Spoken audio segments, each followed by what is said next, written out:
Welcome to Goofy Harry. Today's adventure. What if Aragorn found Harry in the cupboard and raised him as the Ranger King of Britain? If you haven't already, smash that subscribe button and ring the bell so you never miss a story. Now let's begin. Chapter 1. The cupboard in Surrey. Winter came down over the home counties that year like a hand laid heavy upon a table, and the man who walked the lanes between Hertfordshire and Surrey wore the cold as a second cloak. He kept to hedgerows. He kept to the long grass beside the motorway verges, where no headlight quite caught him. Where the lanes ran beside plowed fields, he walked with his head bent, eyes upon the frozen earth, reading what the earth had to tell him. The earth told him that a man had come through here 3 nights ago, a man or what walked in the shape of one. The boot prints in the rime were the prints of a Muggle shoe, leather-soled, narrow, the heel worn to a slant, but no Muggle moved as this man moved. No Muggle laid his step so lightly, nor lifted it so cleanly, that the frost beneath was bruised and not broken. There was a smell beside the prints, faint but persistent, that put Strider in mind of a barrow he had opened in his youth, and had not cared to open again. He had been tracking this scent for 9 days. It had taken him out of the north, down through the spine of England, into country where the magic of the land lay thin under tarmac and brick. In Hertfordshire, a man had been killed in his garden. The man had been a quiet sort, 64, retired from a chemist's shop in St. Albans, and he had been killed for nothing but his blood. The dead man's people had been small-bodied and quick-fingered for 10 generations and longer, and the killer had known what he was killing. The traveler had stood beside the body in the dawn and had taken the killer's measure off the grass and the broken hedge, and the way a thrush had fallen silent in the elm overhead. He had given the killer a name in his own mind. He did not yet know the name the killer had given himself. The traveler called him Cloak for the way he had stepped, and for the manner in which the air around him had been left fouled, and Cloak would do until a better word came.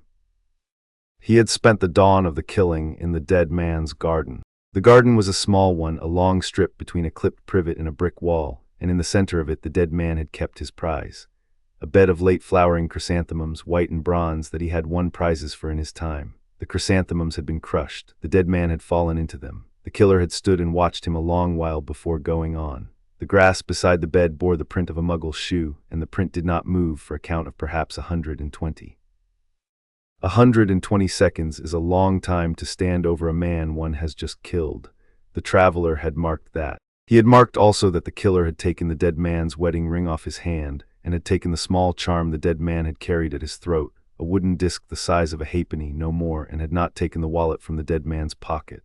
A wallet and a ring. The ring had gone. The wallet had stayed. Strider had known that pattern. Strider had not liked the knowing. The dead man's brother had stood at the kitchen door with his hands at his sides. He had been a small, dark-haired man in his 60s, and he had not wept in front of the stranger, and he had not asked the stranger his name. He had only asked, when at last the stranger came in from the garden. "Will you find him?" "I will find him," Strider said, "before he does it again. If I can, and after." He had looked at the brother a moment. The brother had looked back at him without flinching. After also, he said, it was a promise. He kept promises. Cloak had moved south, so had Strider. Tonight the trail brought him to a place called Little Winging. He stopped at the entrance of a road named, with that perfect blandness only suburbia could perfect, Privet Drive. He stood beneath a sodium lamp whose orange light did nothing for the pallor of his face, and he listened to the road.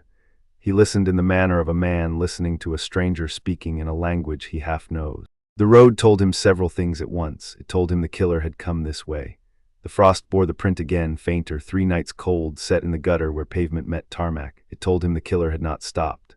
The prints went on around the corner, away into the night towards the river. It told him also that a child wept in this road, and had wept in this road many nights, and that the child's weeping was the soft kind that has learned to make no noise. He stood very still under the lamp and listened to the second thing, and the first thing went out of his mind for a little. The child wept behind number 4. Strider had not in his long life come easily to the business of other people's houses. He had walked into halls he had not been invited into, and he had drawn his sword in rooms whose owners had not known what stood at their door, but in the matter of a child weeping he found himself, as he found himself in all such matters, without choice. He crossed the road. His boots made no sound on the frozen tarmac. He came up the path of number 4 and stood before the door, and he listened. The weeping was lower now, smaller. It came from a place under the stairs. He knew the geometry of these houses. He had walked in them before. He raised his hand and knocked 3 times, neither soft nor loud, in the rhythm of a man asking a polite question. A light came on. A bolt was drawn. The door opened upon a man whose face was the color of boiled ham and whose eyes, the moment they took in the stranger on the step, narrowed to 2 pinch coins. "What," said the man, "do you want at this hour?" Strider considered him. He considered the heavy jaw, the pressed-down collar of the dressing gown, the small pink hand that had not yet remembered to close over the door's edge. He considered the smell of cooking fat and floor polish, and a great deal of cheap soap that came from the hall behind. He considered last the sound that had not stopped beneath the stairs, though it had grown quieter, as if a small thing had pressed its mouth to its sleeve. "I am looking," he said, "for the child in your house." The pink hand tightened on the door's edge. "There's no child here at this hour," said the man. "There's a son asleep upstairs, and I'll thank you to. 2 children, I think," he said mildly. "One asleep upstairs, one not." The pink color went out of the man's face by degrees, like a stain washed from cloth, and behind him a woman appeared in the hall. She was thin and her hair was the color of pale straw, and she put one hand on her husband's arm and looked past him at the stranger in the cloak, and what she saw she did not like. "Vernon," she said, her voice was tight, "send him away." He looked at her. There are women, he had learned, who recognize an old thing when they see it, even if they have spent their lives pretending not to. This was such a woman. She was looking at his face in the manner of one whose mind had snagged on some shape that had reminded her of a name she had refused to keep. Her sister's name, perhaps, or the name of the man who had stood at her sister's wedding. She would not have known the green-gray cloak. She would not have known the sword beneath it. She knew only that the kind of man whom her sister had brought to her door long ago had come now to her own. "Madam," he said courteously, "I do not come at the bidding of your sister. I come at the bidding of my own duty. Open the cupboard." The man Vernon swelled. "Now you listen here." He did not raise his voice. He did not move. He simply held the man's eyes a moment with his own, and the man Vernon, who had bullied a great many people in his life, found that he had nothing to say. The air went out of him in a long breath he had not given permission to leave. He stepped back from the door. He did not know that he was stepping back. He only found after a moment that he was no longer in the doorway, and that the stranger had walked past him into the hall and stood now at the foot of the stairs, looking at the small white door set into the wood beneath them. A bolt on the outside of a door under the stairs. He looked at the bolt for some little time. Then he drew it slowly and he opened the door. A boy looked up at him out of the dark. He was very small. He was, by Strider's measure, perhaps 5 years old, perhaps a little less. He was barefoot. He wore a shirt that had once belonged to a much larger child and a pair of underpants and nothing else. The blanket beside him was a thin gray thing, bald at his feet.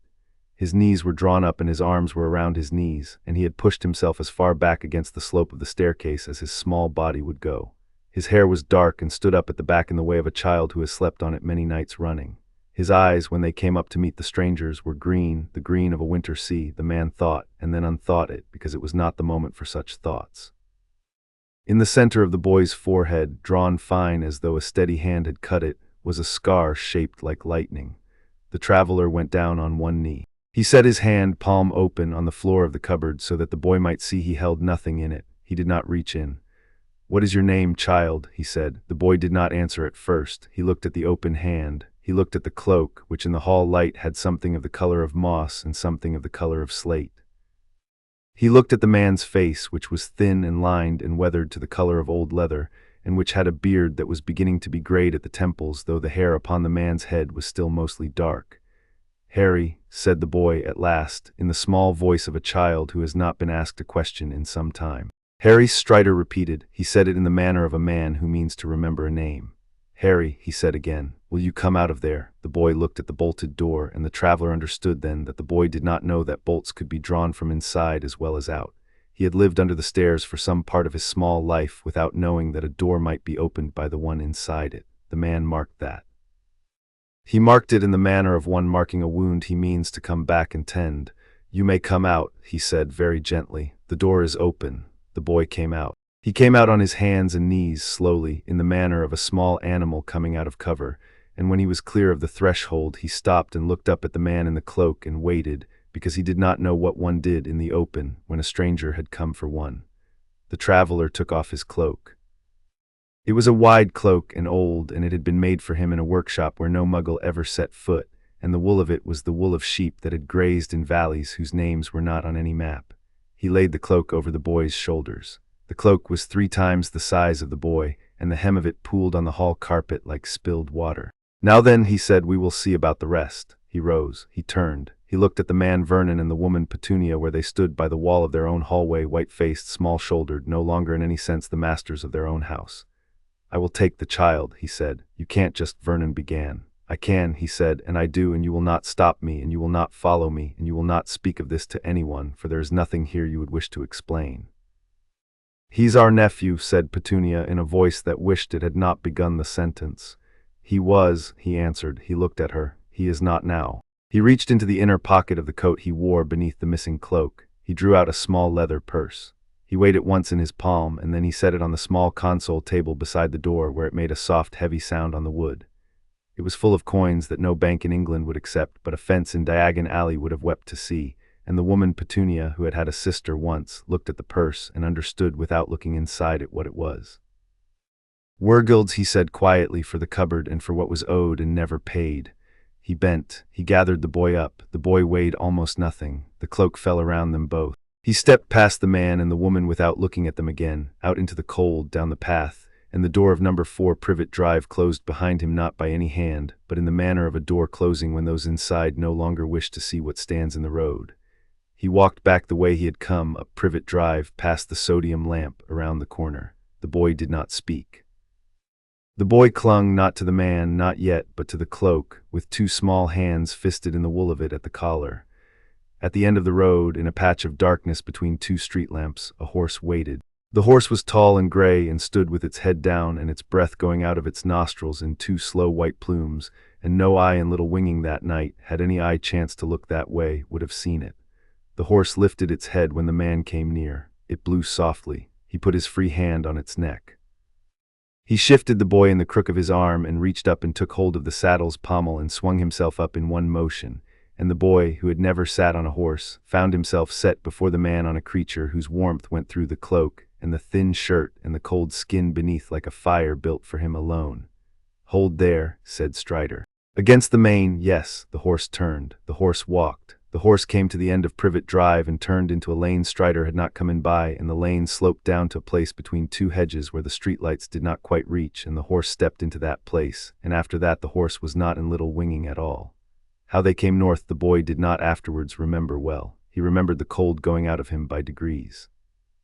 He remembered the smell of the man's coat, which was leather and wood smoke, and something faintly sharp that he later learned was the oil for a sword. He remembered the rhythm of the horse beneath them, which after some hours became the rhythm of his own breathing, which after some hours more became the rhythm of his sleep.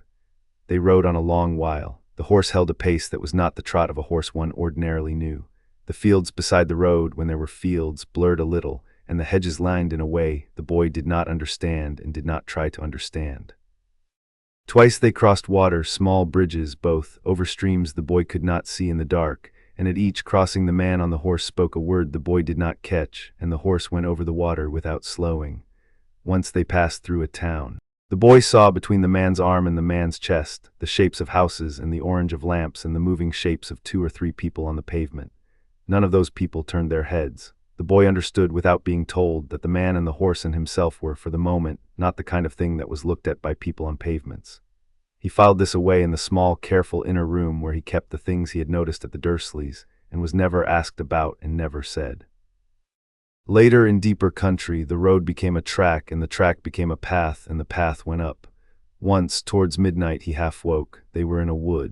The trees were tall, and the trees were old, and the trees were not, he thought, even at 5 English trees. The bark was paler than the bark of any tree he had seen out of Mrs. Dursley's kitchen window. The horse walked without sound on a path that the boy could not see. The man's hand was on his shoulder. "Where," said the boy into the cloak, "are we going?" The man was silent so long the boy thought he had not heard. Then he said, "Home, child." The boy thought about that. He had never used the word home for any place where he himself had slept. He had heard Aunt Petunia use it of the house on Privet Drive. He had heard Dudley use it of the house on Privet Drive. He understood by the use of it that home was the place a boy was made to scrub and the place a boy was sent under the stairs. He turned the word over in his small mind and tried to fit it to the word the man had said, and he could not, and he gave up trying and slept again.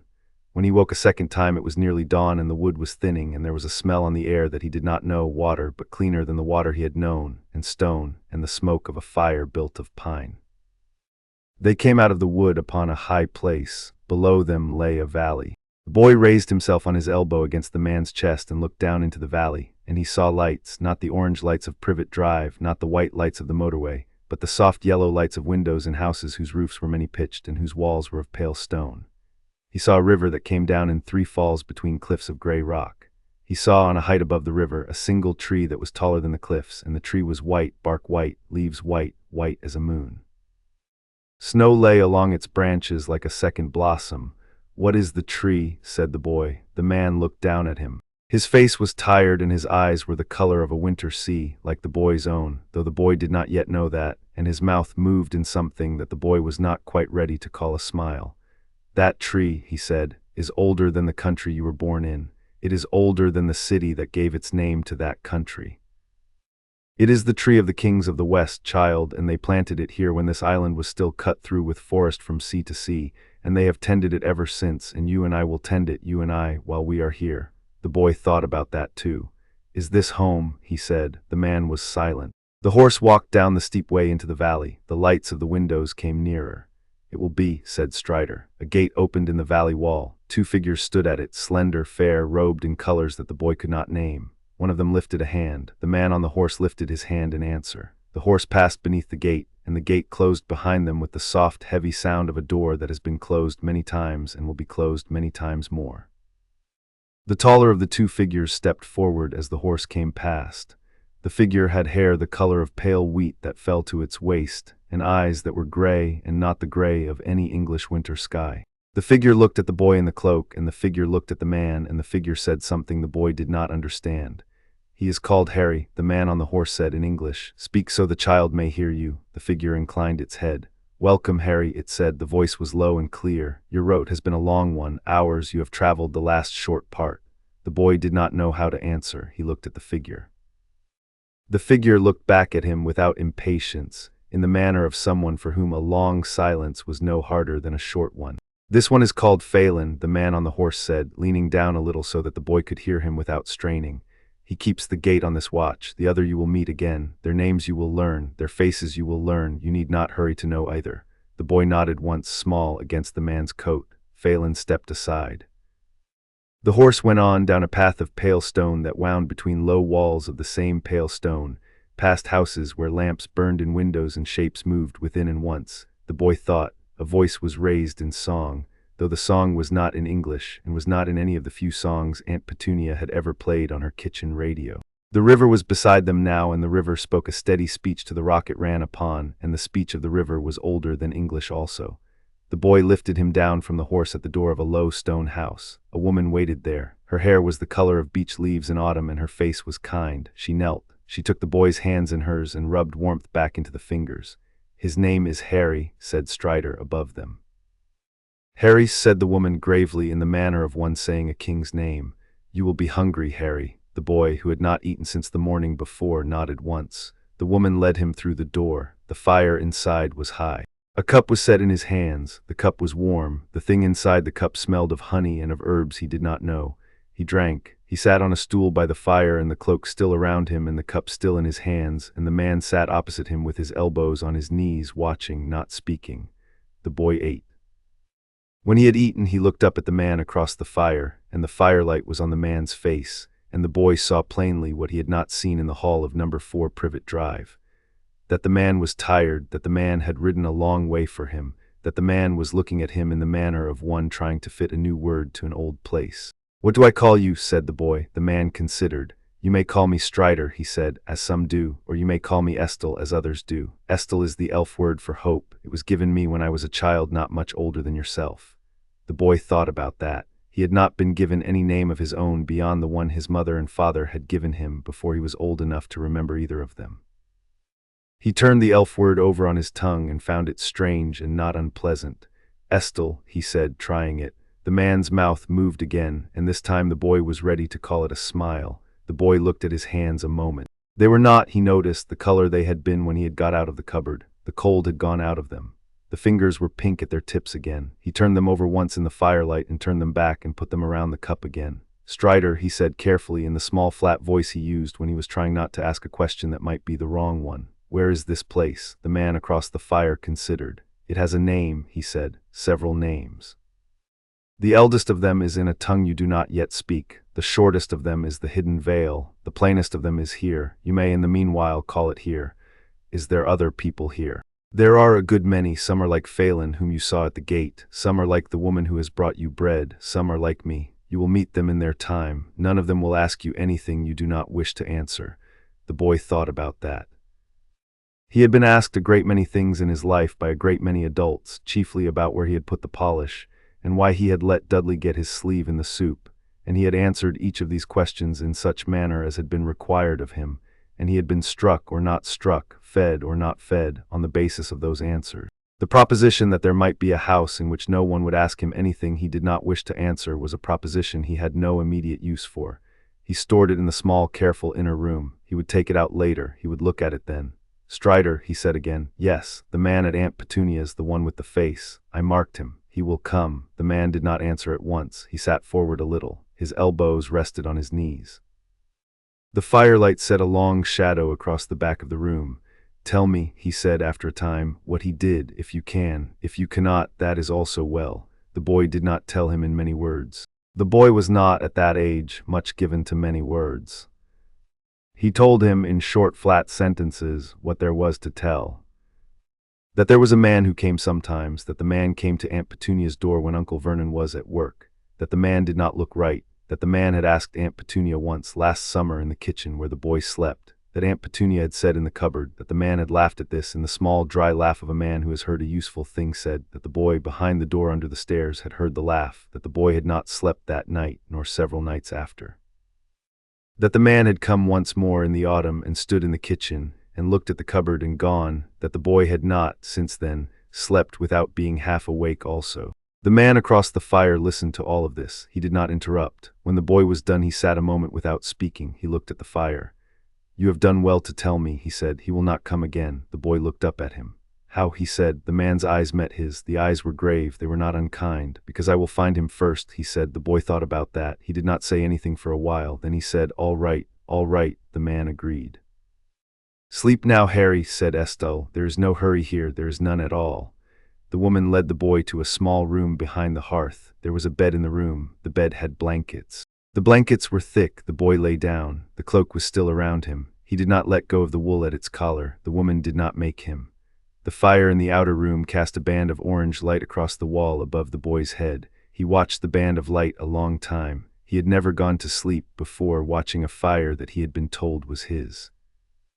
Outside, beyond the door of the house, beyond the river and the white tree and the high cliffs of the valley, the snow of an English January went on falling. It fell on Privet Drive. It fell on a small purse of unfamiliar coin upon a console table in a hall whose owners would not, in the morning, quite remember how it had come there. It fell on a road outside St. Albans where the dead man's people had laid their candles and their stones. It fell upon the prints of the killer at the edge of the river where the killer had crossed and gone east, and where, in time, his hunter would follow. But that was for another day. That night the snow fell, and a boy slept in a cloak too large for him, and a man sat by a fire and watched him sleep, and a white tree stood watch over them both, and after a great while Estelle rose and went out into the snow alone and stood beneath the tree and lifted his face to it. He had a question to ask. He did not ask it aloud. Such trees do not require aloud. He stood under it with the snow upon his hair and upon his shoulders, and he set the question down at its roots like a stone set at a cairn, and he waited. The tree gave him no answer that night. He had not expected one. Trees of that kind kept their counsel for years. He bowed his head once and turned and walked back through the snow. In the doorway of the low stone house he stopped. Beyond him, in the warm dark, the boy slept under a green-gray cloak. The boy's small face was turned to one side. His mouth was a little open. His hand, in sleep, had not let go of the wool at the cloak's collar. Estelle watched him a moment, 2, 3. He had seen a great many sleeping children in his time in many lands, and he had loved most of them in the way one loves children one will not raise. The look he laid now upon this one was not that look. He came in. He closed the door against the snow. He sat down again by the fire. "What will you do with him?" said the woman softly from the other stool. She had come back while he had been outside. She had a piece of needlework in her hands. She was not looking at the needlework. She was looking at him. "I have not decided yet," he said. "You have decided," she answered. "I have known you a long while, Estelle. You decided in the hall of that house." He did not deny it. The fire moved between them. A log shifted and threw up sparks. Somewhere in the rafters, a small bird that had no business in a January roof made a small sound and went quiet again. "There is the matter of his people," she said after a time. "His people are dead. There is the matter of the wizard. The wizard," he said slowly, "will look for him in the wrong place. He has laid wards on a house in Surrey. The boy is no longer in Surrey. The wards will hold after a fashion because the wards were laid upon blood, and the boy's blood remains in Surrey in the woman who is the boy's mother's sister. The wizard will not at once find that he is missing. By the time he finds it, the boy will be of an age to choose for himself whether he goes back. And until then, he said, I will teach him what I can." The woman set down her needlework. "You will teach him what you teach our own. I will teach him what I teach our own. He has a name that is not ours. He will keep his name. I would not take it from him. He has had little enough of his own." She was quiet a moment. "The scar," she said. He looked at her. "You saw it," she said. "I saw it. You know what it is." "I have an idea what it is. I have not yet a name for it." "Will you bring him to the lady when she returns?" "I will bring him to the lady when she returns," he said. "She will know what to name. Until she returns, I will not press the matter. The boy is 5. He has been cold a long time. Let him be warm first." The woman nodded. She picked up her needlework. The fire moved on between them. After a time she said in a voice still softer than before, "He held to your collar all the way from Surrey." "He did. He has not let go. He has not." She looked into the fire. She did not look at the man. "What is the boy's house?" she said. He thought a long moment. "He has no house," he said. "He has been a son of no one for the years he can remember. He will be until he chooses a son of mine." The woman did not answer that. She bent her head over the cloth in her lap. The needle went in and out. In the small room behind the hearth, the boy turned once in his sleep, and the cloak turned with him, and the small fist at the collar did not loosen, and the white tree on the height above the river bore its load of snow as it had borne the snow of every January for an age and an age, and the night went on. Far away on a road outside St. Albans, the candles at a small grave guttered in the wind and were lit again by hands that knew the practice of such things, and the prints of a killer at the edge of a river had begun at last to fill with new snow and would be lost by morning. The hunter would have to find another sign. He would find it, in time, but not tonight. Tonight the boy slept and Estelle sat by the fire, and the matter of cloak, the matter of wards and of wizards and of the shape that had been cut into a small forehead by a curse no living man had cast and survived. All such matters were, by the long discipline of one who had hunted in many countries and not let the hunt take him, set aside. There was a child in the next room. A child needed sleep. A man needed sleep. The fire needed to be banked and the door barred and the horse seen to in the stable below. These things he rose and did in the order he had named them, and when the last of them was done, he came back to the fire and put another log on it for the boy's sake, and he sat in the chair beside the hearth, and he slept upright with his hand on the hilt of the sword that lay across his knees, which was the way he had slept in many countries, beside many fires, for many years, and which would be the way he slept beside this one for as long as there was a small breathing in the room beyond. 3 days later, when the boy at last consented to put down the cloak long enough for it to be washed, the woman of the house took it from him as she would have taken a relic from a shrine, and bore it out to the back garden in her 2 hands, and laid it on a stone, and beat the dust of a county the boy had left behind out of its wool with a willow switch. The boy stood at the kitchen door and watched her do this. He did not cry. He had not cried since the night he had come. He did not, the woman observed quietly, laugh either, but that, like the matter of the cloak, would come in its time. When she had finished beating the cloak, she laid it over a line in the kitchen to dry, and she came to the boy at the door and she knelt down again, in the manner that she found in those first days that she needed to keep coming back to, and she said, "Harry, there is more bread if you want it." "Yes," said the boy. "Yes, please," she corrected, gently. "Yes, please," said the boy, and looked at her a moment, in case the correction had been the kind one was struck for, and saw that it was not, and stored the small new shape of the words in the small, careful inner room where he kept such things. She gave him bread. That night the man who had brought him from Surrey came late to the house and stood a long time at the door of the small room behind the hearth, and looked at the sleeping boy without going in, and went out again without disturbing him. The woman heard him go. She did not ask where he was going. She knew where he was going.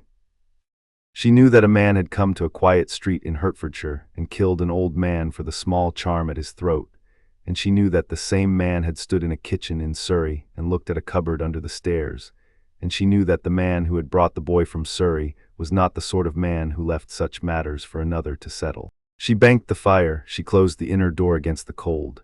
She sat down by the hearth with her needlework in her lap, and she did not sleep, but she did not either look up at the door because there was no use in looking, and the door would open when the man came back, and the man would come back, and that in this house was the way of such nights. Outside in the falling snow, beyond the gate of the valley, a tall gray horse moved south at a pace no horse should keep, and on its back a man rode with his cloak about him and his hood drawn down and his sword loose in its sheath, and the snow closed behind him as a curtain closes, and the white tree above the river bore its weight of snow in silence, and the boy in the small room behind the hearth slept, with two small hands fisted in the wool at the collar of a cloak that smelled, even washed, of leather and wood smoke and the faint sharp oil of a sword, and the first night of a new life moved on toward its morning. He did not know yet that he had a new life. He knew only that he was warm, that on the first night was enough. Chapter 2. Estel's boy. He was 5 for a little under 3 months in the valley, and then he was 6, and the woman of the house, whose name was Merwin, made him a cake out of barley and honey and a few of the dark dried berries that grew on the south face of the cliffs above the upper falls, and she set the cake before him on the kitchen table and looked at him across it. "What is the cake?" said Harry. He had not seen a cake before, that he remembered. He had seen Aunt Petunia ice a cake for Dudley 3 times and serve it to Dudley 3 times, and he had eaten the bowl that the icing had been mixed in on one occasion when Aunt Petunia had been particularly hurried and had been struck for it.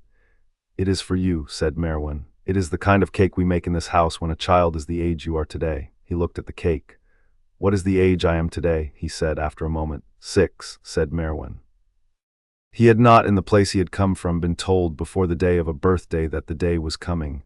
He had not, in the place he had come from, had birthdays. He looked at Merwin. "Eat the cake, Harry," said Merwin gently. "It is yours." He ate the cake. He ate it slowly. He ate it in the manner of a boy who suspects that at any moment the cake may be taken away and given to someone else, but the cake was not taken away. He ate the cake to the last crumb, and then he ate the crumbs with the wet end of his finger, and Merwin sat across from him and watched him do it and did not, when she rose at last to clear away the plate, mention the crumbs or the finger or the slow way he had eaten or any of it. Strider was not in the valley that day. Strider was away on what Merwin called, in answer to the boy's first asking, the work he does. The boy did not press further. He had learned in his first months in the valley that the work Strider did was not the kind of work one asked about, and that, when Strider had finished a span of it, Strider would come back, and there would be a particular smell on his coat that there had not been when he left, and Merwin would not let him in past the threshold until he had stripped the coat off and put it in a cauldron that hung in the backyard for that purpose. And Strider would sit through the boiling of the coat with a cup of broth in his hands and his sword laid across his knees, in the same manner he had sat by the fire on the first night. He came back the day after the cake, in the morning, with snow in his hair. Merwin set the cauldron boiling. Strider stripped the coat. The boy stood at the kitchen door in the long shirt that had been cut down for him out of one of Merwin's old smocks and watched. When the coat was in the water and Strider had sat down on the bench by the wall, the boy crossed the yard and stopped 2 paces in front of him and looked at him. "You were not here yesterday," said the boy. He was making, with great care, the kind of statement that was not a question. He had not yet quite worked out how questions were taken in this house, and he was practicing statements instead. "I was not," said Strider. "It was the day I was 6. "I know," said Strider. "I am sorry I was away. It could not be helped. There will be other days when I am 6. The boy considered this. He had not previously understood that a thing one was like an age, was a thing one continued to be after the day on which one began to be it. He had thought a birthday was a single day on which one was the new number, and then was not, in particular, any number until the next. "Other days," said the boy. "All the days," said Strider gravely, "until the day you are 7. They will all be days you are 6. "Oh," said the boy. He turned this over. "Then it is not gone. It is not gone. There will be more. There will be more." The boy nodded once, slow, decisive, and then he climbed onto the bench beside Strider, and after a moment, when Strider did not push him off, he leaned his head against Strider's sleeve, which was the sleeve of the shirt under the coat that was boiling and which smelled of cold air and wood smoke and the faint, sharp oil of the sword, and he did not move for a long while, and Strider did not move him. That was how the second year began. In the second year he learned to read tracks. He had begun to learn it earlier than that. Without being told, he was learning it. He had begun to learn it in the way Strider walked into a room and looked, before he sat down, at the place his boots had stood on the slate in the doorway, at the angle the rug lay at whether the third cup on the dresser was where it had been on the morning he had left. And the boy, who had watched Strider do this without comment for half a year, found that he had also begun to look at the third cup on the dresser, and at the angle of the rug, and at whether the dust under the high window had been disturbed. In the second year Strider made the looking a thing they did together. They went out in the morning, in the 3rd month after the cake, into the wood that lay above the falls. The wood was a wood of pale-barked trees the boy still did not know the names of, and the snow under them was thinner than the snow at the gate of the valley, but the snow was there and the snow remembered everything, and Strider knelt at the foot of a tree and laid his finger in the snow beside a print and looked at the boy. "What was here?" said Strider. The boy looked at the print. "A deer," he said in his small, flat voice. "How do you know?" "It has 2 pieces in front and 2 pieces behind." "A deer's track has 2 pieces only." The boy looked at the print again. "Then it is 2 deer," he said very seriously after some thought. Strider's mouth moved at the corner. "It is 2 deer," he agreed. "How many in front, how many behind?" "1 in front, 1 behind, walking." "How do you know walking?" The boy considered this for a long while. He could not have said how he knew. He could not yet, at 6, name the spacing between print and print, or the depth of the toe versus the heel, or the way the rear deer's print fell exactly into the front deer's print along the same line, which was the way deer walk through deep cover when they are not afraid. He knew only that the prints had been walking, in the way one knows a thing the eye has seen and the mouth has not yet language for. They were not running, he said at last. "That will do for today," said Strider. "Show me in this snow where they will have gone." The boy stood up. He looked at the wood. He looked at the wind, which was very small and which came from the river. He looked at the slope of the ground. He pointed after a long moment at a place between 2 trees where a low branch hung down, and where the snow under the branch was the only patch in sight that was not today untouched, and where, when Strider lifted the branch with his finger, 2 sets of prints came out from under it and went on up the slope in a long, quiet line. "Yes," said Strider, "that was the first day. There were many such days." He learned that a fox lays the rear foot in the print of the front foot, in the manner of a deer but with the prints of paws. He learned that a hare goes in 3 jumps and a stop, 3 jumps and a stop, and that the stop is where the hare has lifted its head and listened.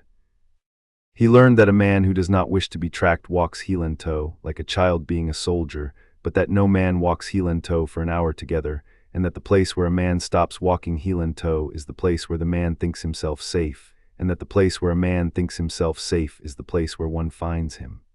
He learned that a tracker does not look at the ground. "You look at the ground," said Strider, "to see what you have already missed. You look at the air above the ground to see what is coming. The ground tells you the past, the air tells you the present, the 2 together tell you the future." "What is the air?" said the boy. He was 7 by then. The cake that year had had a little candle on it, and Merwin had taught him to blow it out, which he had done with care, in 2 breaths, because he had not been entirely sure how many breaths a candle of that size was meant to take. "The air is the bird that has gone quiet in the elm," said Strider. "The air is the dog 2 valleys over that has begun to bark. Air is the smell of a fire that should not be a fire. The air is the cold that runs along the back of a man's neck when there is something behind him that he has not yet seen. The air is what your mind knows before your eye does." The boy thought about that for a long time. He had had a feeling in the cupboard at Privet Drive sometimes of a cold running along the back of his neck when the man with the face had been standing in the kitchen. He had not known at the Dursleys that the cold was a thing to be listened to. He had only known that the cold was a thing to be endured. "All right," he said after a while. In the 3rd year the elf came. His name was Legolas, and he came down through the high pass in the first thaw, with 2 companions of his own race and a bow on his back and a string of larks at his belt. And the boy, who had never seen a man of his height move so quietly, watched him from the door of Merwin's house all the way along the path of pale stone until he stopped at the door of Strider's house, 3 doors up. That night there was a fire in Strider's house, and the elves sat at it, and Strider sat at it, and Merwin took the boy along the path with her, and the boy was set on a stool by the wall where he could watch, and the elves talked a long while in a tongue he was beginning, in his fashion, to know. They talked of roads, they talked of the dark wood east of York and of a thing that had come into it that spring. They talked of certain words spoken at a meeting in the Hidden Vale 100 years before, which the boy did not know the meaning of and would not, he supposed, in his lifetime. Then at length the elf called Legolas turned his head and looked at the boy on the stool by the wall. He looked at him a long while. The boy looked back. The boy had learned in 3 years in the Hidden Vale that one did not look away from a man who was looking at one with no anger and no hunger in his face, because to look away was to teach the looker that one did not yet know how to be looked at, and that was a lesson Strider did not wish him to teach anyone. "You are the boy from the cupboard," said the elf at last in English. "Yes," said the boy. "What have you been learning here?" The boy thought about that. "To read tracks," he said. "To knot a string, to name the stars Merwin has named me, to sit at a fire and not say anything." "To sit at a fire and not say anything is a great art," said the elf gravely. "Most of those who learn it spend a lifetime at it. "It is not hard," said the boy. The elf looked at him. "For some," said the elf. "No, it is not hard. Tell me, child, have you held a bow? Number would you wish to?" The boy looked at Strider. Strider, across the fire, did not nod. He did not shake his head. He left the question to the boy. The boy understood then that the question had not been a question Strider wished to answer in his place, and that it was a question. Accordingly, the boy was to answer for himself, and the boy turned the question over very carefully, with the same care he would have turned a hot stone, and then he set it down. "Yes," he said. The next morning the elf took him out. They went up past Strider's house, past the last house of the lower terrace, past the place where the path of pale stone became a track of trodden earth, up to a clearing on the lower shoulder of the cliff. In the clearing there was a stump set on its end, and on the stump a piece of canvas, and on the canvas a white circle no wider than the boy's palm. The elf gave the boy a bow. The bow was small. It had been made small, the boy understood without being told, on the night the elves had come down through the pass, and in the small hours since, by elven hands that could make a bow in the small hours since the night before. It fit the boy's hand. It fit his hand in a way that nothing else he had ever held had fit his hand. He drew it once without an arrow, and the bow moved with him in the manner of a thing that was waiting to be drawn. "Stand," said the elf, and the boy stood. "Set your foot here," said the elf, and the boy set his foot. "Lay the arrow upon the string," said the elf, and the boy laid the arrow upon the string, and the elf laid his long pale hand once over the boy's hand, and the elf showed him without words the place where the string should sit, and the angle at which the elbow should rest, and the way the eye should fall along the shaft, and the way the breath should go out before the fingers let go. And the boy listened with his hand and with the back of his neck and with the small, careful inner room. He loosed.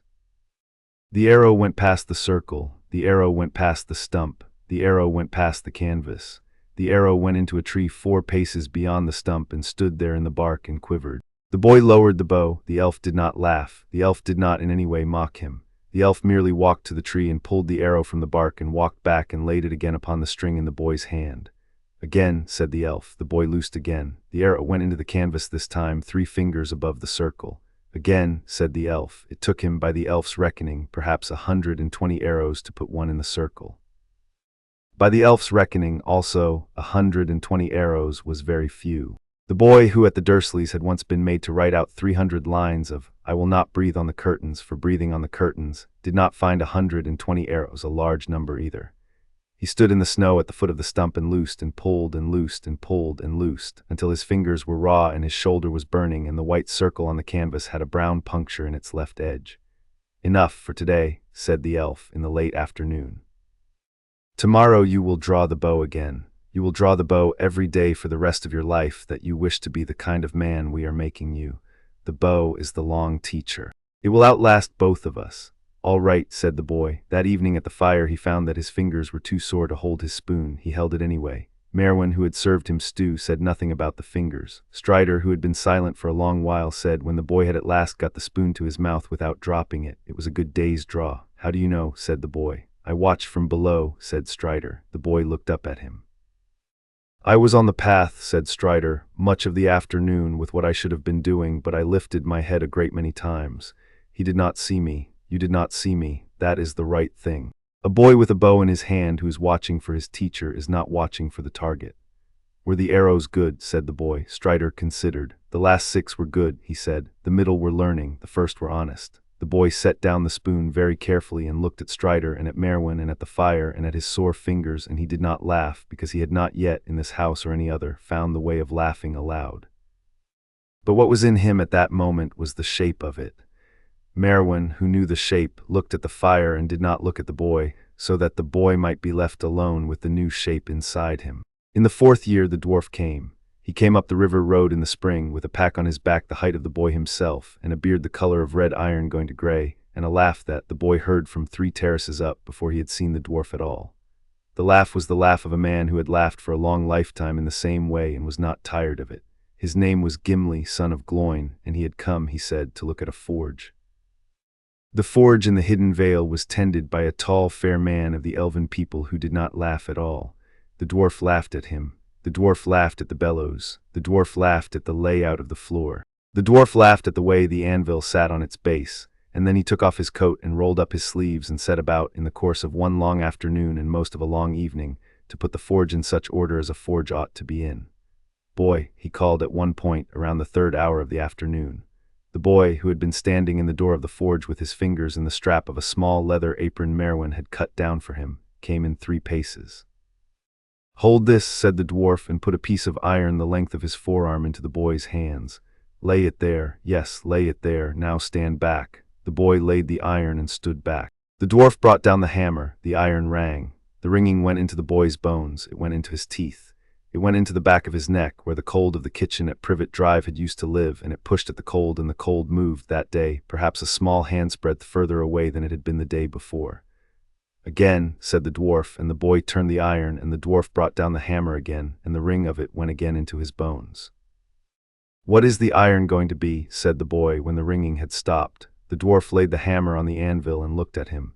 "It is going to be a knife," said the dwarf. "Whose knife?" "Whose do you think?" The boy looked at the iron, he looked at the dwarf, he looked at his own small hands. "Mine," he said, in a voice that was not quite the voice of a question. "Yours," said the dwarf. "When you are 8 you will use it for the small work a boy does at a fire. When you are 9 you will use it for the larger work. When you are 10 you will have grown out of it, and you will give it back to me, and I will melt it down and make you a new one, and so on, until the day you are grown and you are given a blade that will not be melted down, which is a thing not all men come to, and not all men should, but a thing you will come to in your time." The boy looked at the iron, which was still red at one end and going dark at the other, and which had in its red end the rough beginning of a shape. "Why," said the boy. The dwarf raised an eyebrow. "Why, what, lad? Why are you making me a knife?" The dwarf was silent a moment. The bellows moved, the fire muttered. From the door of the forge a small wind came in, and the wind smelled of the river. "Because," said the dwarf slowly, "the man who brought you out of a cupboard in Surrey wrote me a letter, and the letter said that he had a boy in his house who was the age my own boy was when I made him his first knife, and that he wished, when he could be spared, to bring me up out of the lonely mountain to put the matter right. And because the man who brought you out of the cupboard in Surrey is the man I came up out of the lonely mountain for, on a road I would not otherwise have walked in this age of the world. And because, lad, a boy without a knife is a boy who eats with his fingers, and a boy who eats with his fingers is a boy who has not yet been told that he is welcome at the table." The boy thought about that a long time, long enough that the dwarf went back to the hammer, and the iron rang again, and the small forge filled with the smell of hot metal and the deeper smell of the coals. "I would like to be told," said the boy at last, in a voice that did not carry over the hammer, but which the dwarf heard anyway, because there was very little in a forge that a dwarf of the lonely mountain did not hear. The dwarf laid down the hammer once more. He looked at the boy across the anvil. "You are told, lad," he said. "You are told in this house, in this valley, in this forge, and in any forge of mine for the rest of my long life. Sit down now, watch a man make you a knife." The boy sat down on the small stool by the forge wall. He watched the dwarf make him a knife. It took 2 long days. It took quenching and reheating and quenching, and the slow setting of the bone-handled grip, and the wrapping of the grip with leather Merwin brought down from the house, and the slow patient grinding of the edge against a stone the dwarf had brought with him from the lonely mountain in his pack. And at the end of it the dwarf laid the knife on the anvil, and the knife was the boy's hand long, and the blade was the color of a winter river, and the dwarf set his hand on the boy's shoulder. "Pick it up," said the dwarf, "by the grip, not the blade, never the blade until the blade is sheathed. The blade is a thing one touches only when one means to use it. Touch it as little as you can. The fewer hands a blade has on it, the longer its memory." The boy picked the knife up by the grip. The knife sat in his hand as the bow had sat in his hand. It sat in a manner he had not, in his first 6 years of the world, known a thing could sit. He stood there holding it in the late afternoon with the forge fire going down behind him, and he understood that he had been given a thing. "What do I say?" said the boy. His voice was low. The dwarf considered. "You say thank you," said the dwarf. "If you wish, you do not have to. The knife will know." "Thank you," said the boy. "You are welcome, lad," said the dwarf. "Very welcome." He carried the knife home along the path of pale stone in its new leather sheath at his belt, and Merwin, at the kitchen door, looked at the sheath and at the way he carried his hand a little wide of his hip to keep the sheath clear of his thigh, in the manner the dwarf had told him to carry it, and Merwin did not, in the kitchen door, smile. She nodded once gravely in the manner of one acknowledging an event of significance, and she stood aside, and she let him come into the house with the knife at his belt, and she did not in the days afterwards ask him to take it off at meals, because she knew, as the dwarf had known, that a boy welcomed at the table is a boy welcomed in the shape he has come to. That summer he was 7.5. He had begun to grow. The shirts Merwin had cut from her old smocks had been replaced by a shirt Merwin had sewn from new cloth dyed the same green-gray as the cloak he had come in. The cloak itself had grown a little easier on him, by some quiet kindness of the elves' weaving, and now reached his ankles and not his heels. He could draw the small bow on a long count of 3 and put the arrow inside the circle, and he had a knife at his belt, and a small careful inner room that had been opening with each new shape stored in it, into something less small and less careful, and the cold at the back of his neck no longer lived at the back of his neck. It had moved to a place further off, where the man who had brought him out of Surrey assured him, in time, it might be hunted down and ended when he was ready. He was not yet ready, he knew that, the man had told him. He did not press, he had learned in the hidden vale the long patience of those who waited. It was that summer that he saw the sword for the first time. He had seen the man's sword for years, of course. The sword that lay across the man's knees when the man slept in the chair by the hearth. That sword was a long thing of gray steel, worn smooth at the grip, with no jewel at its pommel and no name written on its blade that he could see. It was a working sword. It was the sword of a working man. The other sword was not that sword. The other sword lay in a chest at the back of the house, in the small room where the man kept the few possessions of his own kind that he had brought down into the hidden vale at the last carry of his own people. The boy had walked past the chest 100 times. He had not opened it. He had been told in 3 different ways in 3 different years that the chest in the small room was not for him to open. He had not opened it, but that summer when he was 7.5, the man opened it before him. The man knelt by the chest. The man set his hand on its lid. The man looked over his shoulder at the boy, who stood in the door of the small room with the knife at his belt and the dwarf's apron rolled up in his hand, and the man said, "Come." The boy came. The man opened the chest. Inside the chest, wrapped in a great length of dark cloth, was the shape of a long thing. The man lifted the dark cloth aside. Under the cloth was the sword. The sword was a sword of 2 shapes. It had been one sword once. The boy could see that without being told. It had been a long sword, longer than the working sword by half a foot at least, and broader at the hilt. And the hilt was the hilt of a kingly thing, with a guard worked in the shape of 2 wings spread back, and a pommel of a metal he did not know the name of, and a grip wrapped in leather the color of old wine. But the blade was in pieces. It was in 2 pieces. It had been broken some long way down from the hilt. The break was clean, but the break was old, and the steel of the broken edge had darkened with time in the way only steel that has waited a long while darkens. "What is it?" said the boy. "It has a name," said the man, "in the tongue of my people. The name is a long name. The plain name for a boy who is still in his short shirts is the king's sword." The boy looked at it. "Whose was it?" he said. "The king's." "It was the king's," said the man. "It is the king's still." "Are you the king?" said the boy. The man was silent a long moment. "I am the line of the king," he said. "Whether I am the king is a question I have set aside for this age for a reason that is mine. The sword is broken because it was broken in a fight a very long time ago, in a country that is not this country, and it has not yet been made whole." "Will it be made whole?" said the boy. "When there is need." "How will you know need?" "The sword will know," said the man. "The smith will know, I will know." The boy looked at the broken sword. He looked at the wings on the guard. He set his hand, after a moment's hesitation, on the hilt of the broken sword. He did not pick it up. He laid his hand on the grip and felt the wine-colored leather under his palm and felt the cold of the metal under the leather, and he stood there a long while. "Will I ever hold it?" said the boy. "Not yet." "When?" "When the smith has put it back together, and when you are grown, and when there is need, and when the man whose right it is to give it to you has decided to give it." "Not yet, Harry. The hilt knows you. The hilt will wait. Take your hand away." The boy took his hand away. The man wrapped the dark cloth back over the sword. The man closed the lid of the chest. The man rose and laid his hand once briefly on the boy's head, and the boy followed him out of the small room, and the matter of the broken sword was set aside in the boy's mind into the small, careful inner room, which had not been so small in some time now, and which would, in time, find that it had a place for swords as well as for everything else. In the 8th and the 9th years he hunted. By the 8th he was no longer the boy on the stool by the forge wall. He was a boy of 9 who could put an arrow into the white circle from a count of 50 paces 8 times in 10. He could read the prints of 3 different kinds of dog and tell from the gait whether the dog had been led or had been running free. He could keep silence for an hour at a watchfire, 2 hours, 3, with the cloak wrapped round him and the bow on his knees and the knife at his belt.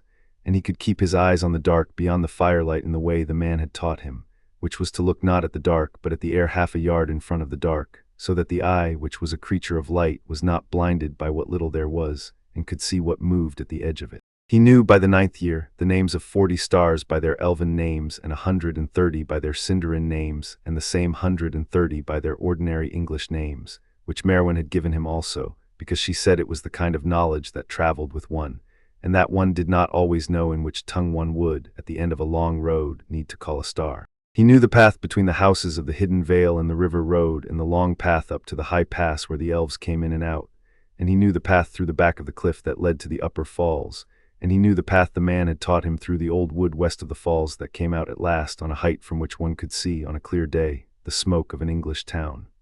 He had not, in the 8th year and most of the 9th, been outside the hidden vale. That changed in the autumn of his 9th year, when the wight came over the wards.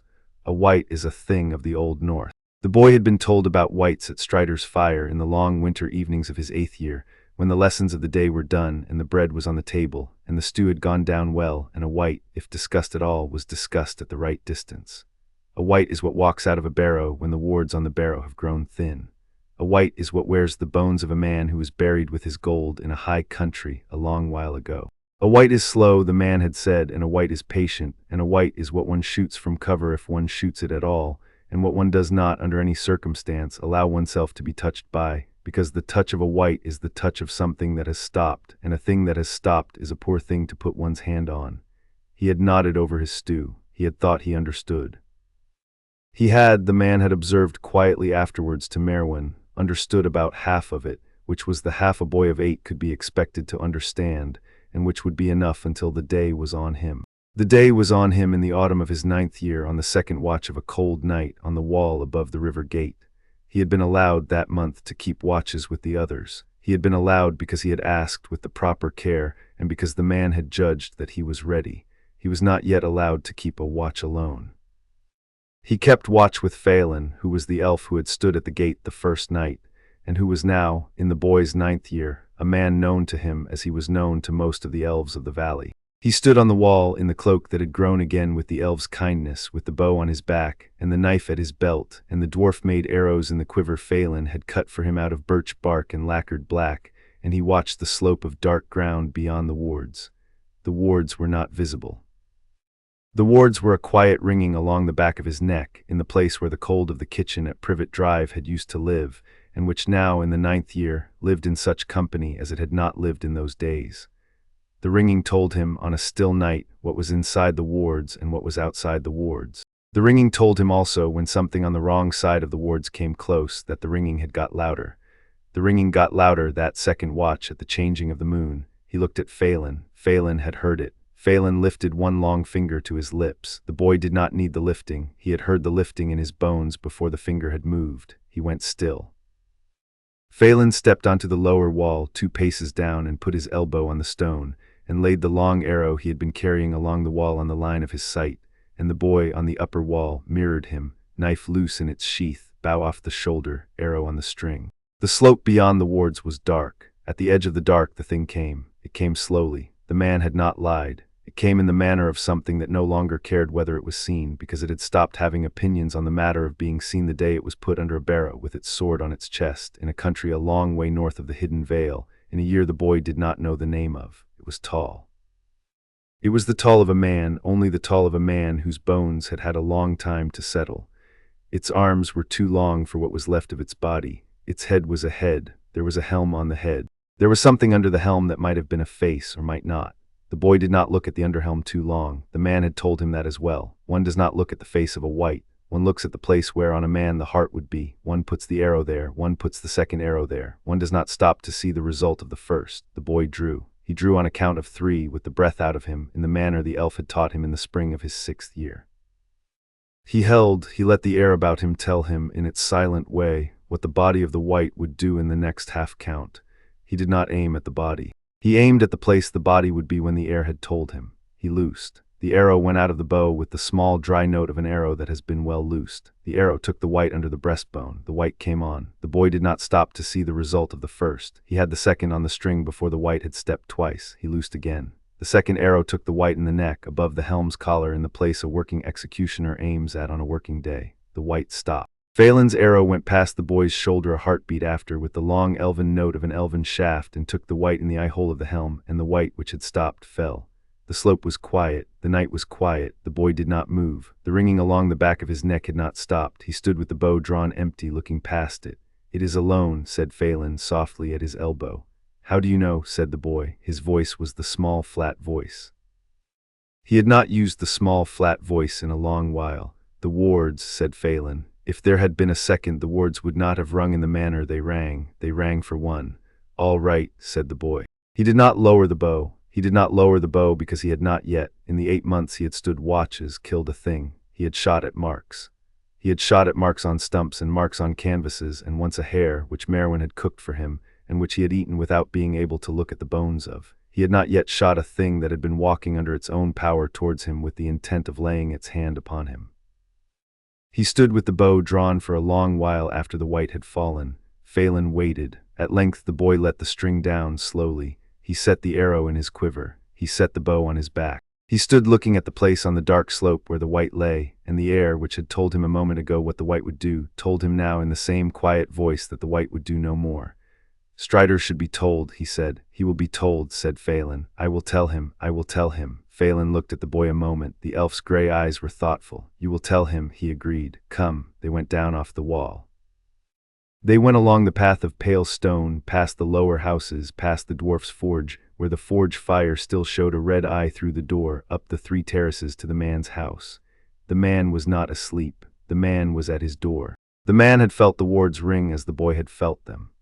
"Estelle," said the boy. He had used the name in the small, flat voice. He had not used the small, flat voice with the man in 3 years. "Harry," said the man. He looked at the boy. He looked at Phelan. He looked at the bow on the boy's back and at the empty place in the quiver where 2 arrows had been. He did not at once speak. "A white," said the boy, "on the slope below the gate. I took it under the breastbone and in the neck." Phelan took it through the eye hole. "It is dead. It was alone." The man was silent. The boy stood in front of him on the path of pale stone, in the cold of an autumn night, with the cloak around him and the bow on his back and the knife at his belt, and he waited. The man knelt. The man knelt in the path. The man set his hands on the boy's shoulders. The man looked at him in the eyes a long moment, and then the man drew the boy in against his coat, and the boy let himself be drawn, and the boy stood there a long time with his cheek against the leather of the man's coat, which smelled, even tonight, of wood smoke and the faint, sharp oil of a sword. He did not, at 9 years old, cry. He did not laugh. He did not, in the new and larger room inside him, which had not been small or careful in some time, do anything at all but stand. He let the man hold him. The man let him go at length. The man did not say "well done." The man did not say anything of the kind one says to a child who has done a thing for the first time. The man stood up. The man laid his hand on the back of the boy's head briefly, in the way he had laid it once before in the small room with the broken sword. "Come inside, Harry," said the man. "There is bread, there is broth. You have been on the wall a long while. The white has waited 400 years to come over those wards. It can wait until dawn to be carried down the slope. Phelan, you also, come in." They came in, they ate. The man did not that night ask the boy anything more about the white, and the boy did not that night tell him anything more. He ate his bread, he drank his broth. He went at the end of the meal to the small room behind the man's hearth, where he slept now on the nights he kept watch, and he lay down with the cloak around him, and the knife on the stool beside the bed, and the bow against the wall, and the long quiet ringing of the wards still in the back of his neck. And after a long while in the dark, the ringing went down to the low note it lived at when the hidden veil was as it should be, and the boy slept. Strider sat by the fire in the outer room, and he did not sleep. He sat with the working sword across his knees, in the manner he had always sat, in the chair beside the hearth. On the nights one of the wards had rung, and he watched the door, and he watched also the door of the small room behind the hearth, where there was a small breathing he had come to know as well as his own. He sat there until the dawn.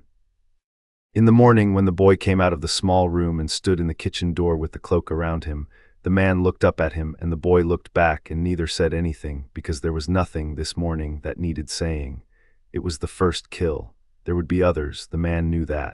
The boy did not yet know in so many words, but the boy knew, in the way the back of his neck knew things, that the long road had moved a little further along, and that he had moved with it. He took the bread Merwin put into his hand. He sat down at the kitchen table. He ate. That was the 9th year. In the 10th year a letter would come in the spring on a black bird that was not, the man would observe, in the manner of any bird the hidden veil had ever before received. But the letter would come in its time, and in its time would be answered. And in the meanwhile there was bread on the table, and a white on the slope below the gate that needed carrying down, and a boy of 9 in a green-gray cloak who had a knife at his belt and a bow on his back, in a small, careful inner room that had become, in 4 years, a hall. The hall had a fire in it. The fire was warm. The boy ate his bread. The man across the table watched him eat. Merwin at the hearth hummed a song under her breath, in a tongue the boy was beginning to know. and the song was a song of mornings, and the morning was the morning, and that, on the 9th year, was enough. Chapter 3. The Lady Comes Home. The black bird came in the spring of his 10th year. It came down out of a clear morning sky, between the upper falls and the gate, with the long, unhurried wing-beat of a bird that had crossed a great deal of country and was not yet tired. The wards of the hidden vale rang when the bird touched the inner air, rang quietly, in the manner the wards rang for a thing that had been invited but not by name, and Phelan on the gate turned his face up and watched it come down. It landed on the gate post, it folded its wings, it looked at Phelan out of one yellow eye and then the other. It did not speak because birds, even the black sort, do not speak, but on its left leg was a small leather tube, and on the leather tube was a small wax seal, and on the seal, when Phelan stepped onto the inner ledge and took the tube in his long pale fingers, was a device worked in the shape of a swallow. A swallow. Phelan did not at once go up to the man's house with the bird. He stood a long moment at the gate with the tube in his hand and his eyes on the device in the wax. He had seen the swallow before. He had seen it last on a letter that had come to the Hidden Vale 11 years ago, in the autumn before Strider went south through the spine of England, and the letter that had come 11 years ago had said the thing it had said, and Phelan, who had been the bearer of it then as well, had carried it up the path of pale stone to the man's house and had laid it in the man's hand and had stood at the door while the man read it, and the man had read it twice, and the man had folded it back upon itself. And the man had said, "Thank you, Phelan." There will be no answer, in the voice of a man who has decided, in the moment of receiving a letter, to make himself a man without the right to send any answer at all. That had been 11 years ago. The wax was different today. The wax was different in the manner that wax is different when the hand that has pressed the ring into it has pressed it without the long unhappiness of the hand that had pressed it 11 years ago. Phelan turned the seal in the morning light. He looked at it.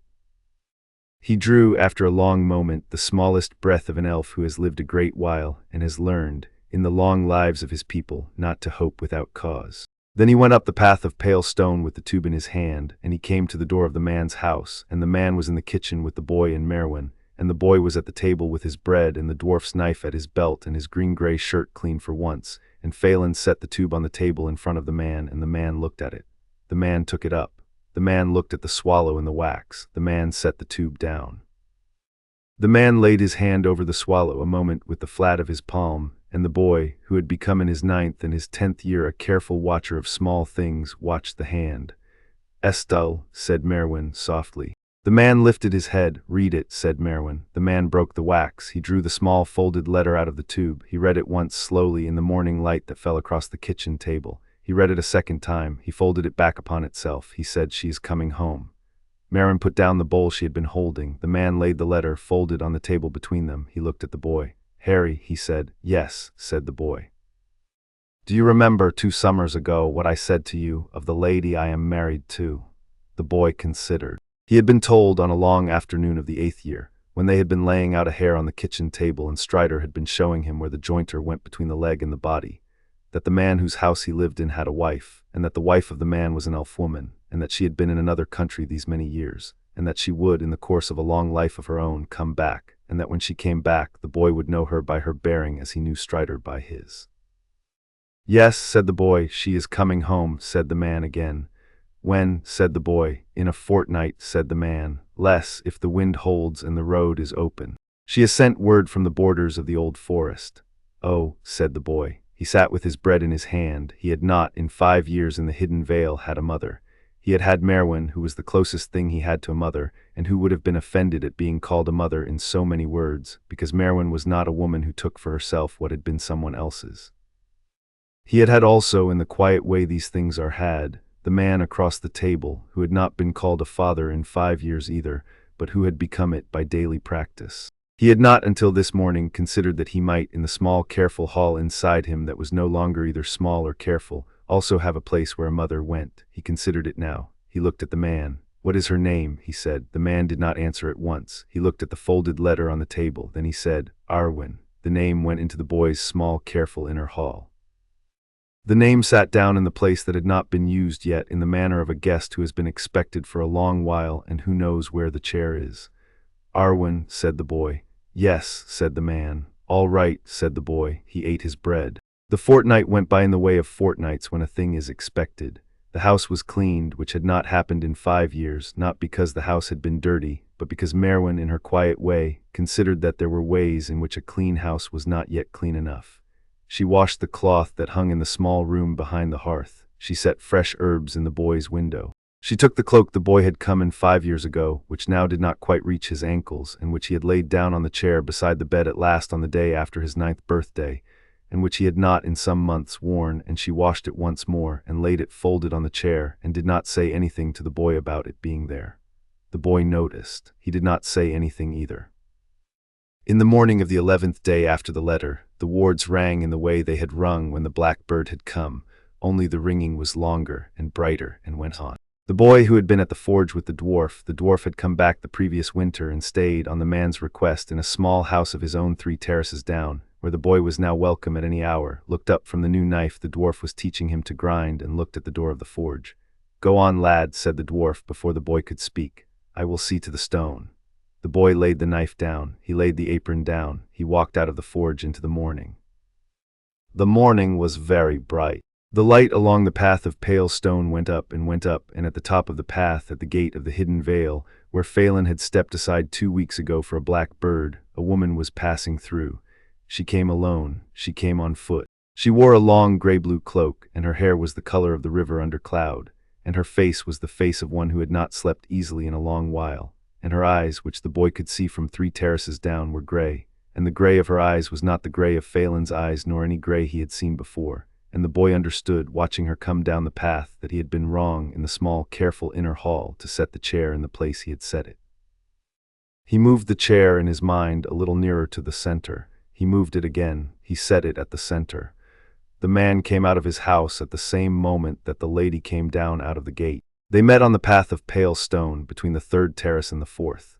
The boy, on the path at the foot of the dwarf's forge, did not go nearer. He did not need to go nearer. He had been taught in 5 years in the hidden vale when not to go nearer. He stood 3 terraces down with one hand on the wall in the green-gray shirt Merwin had sewn him, and he watched. The man did not speak. The lady did not speak. They looked at each other a long moment in the bright morning.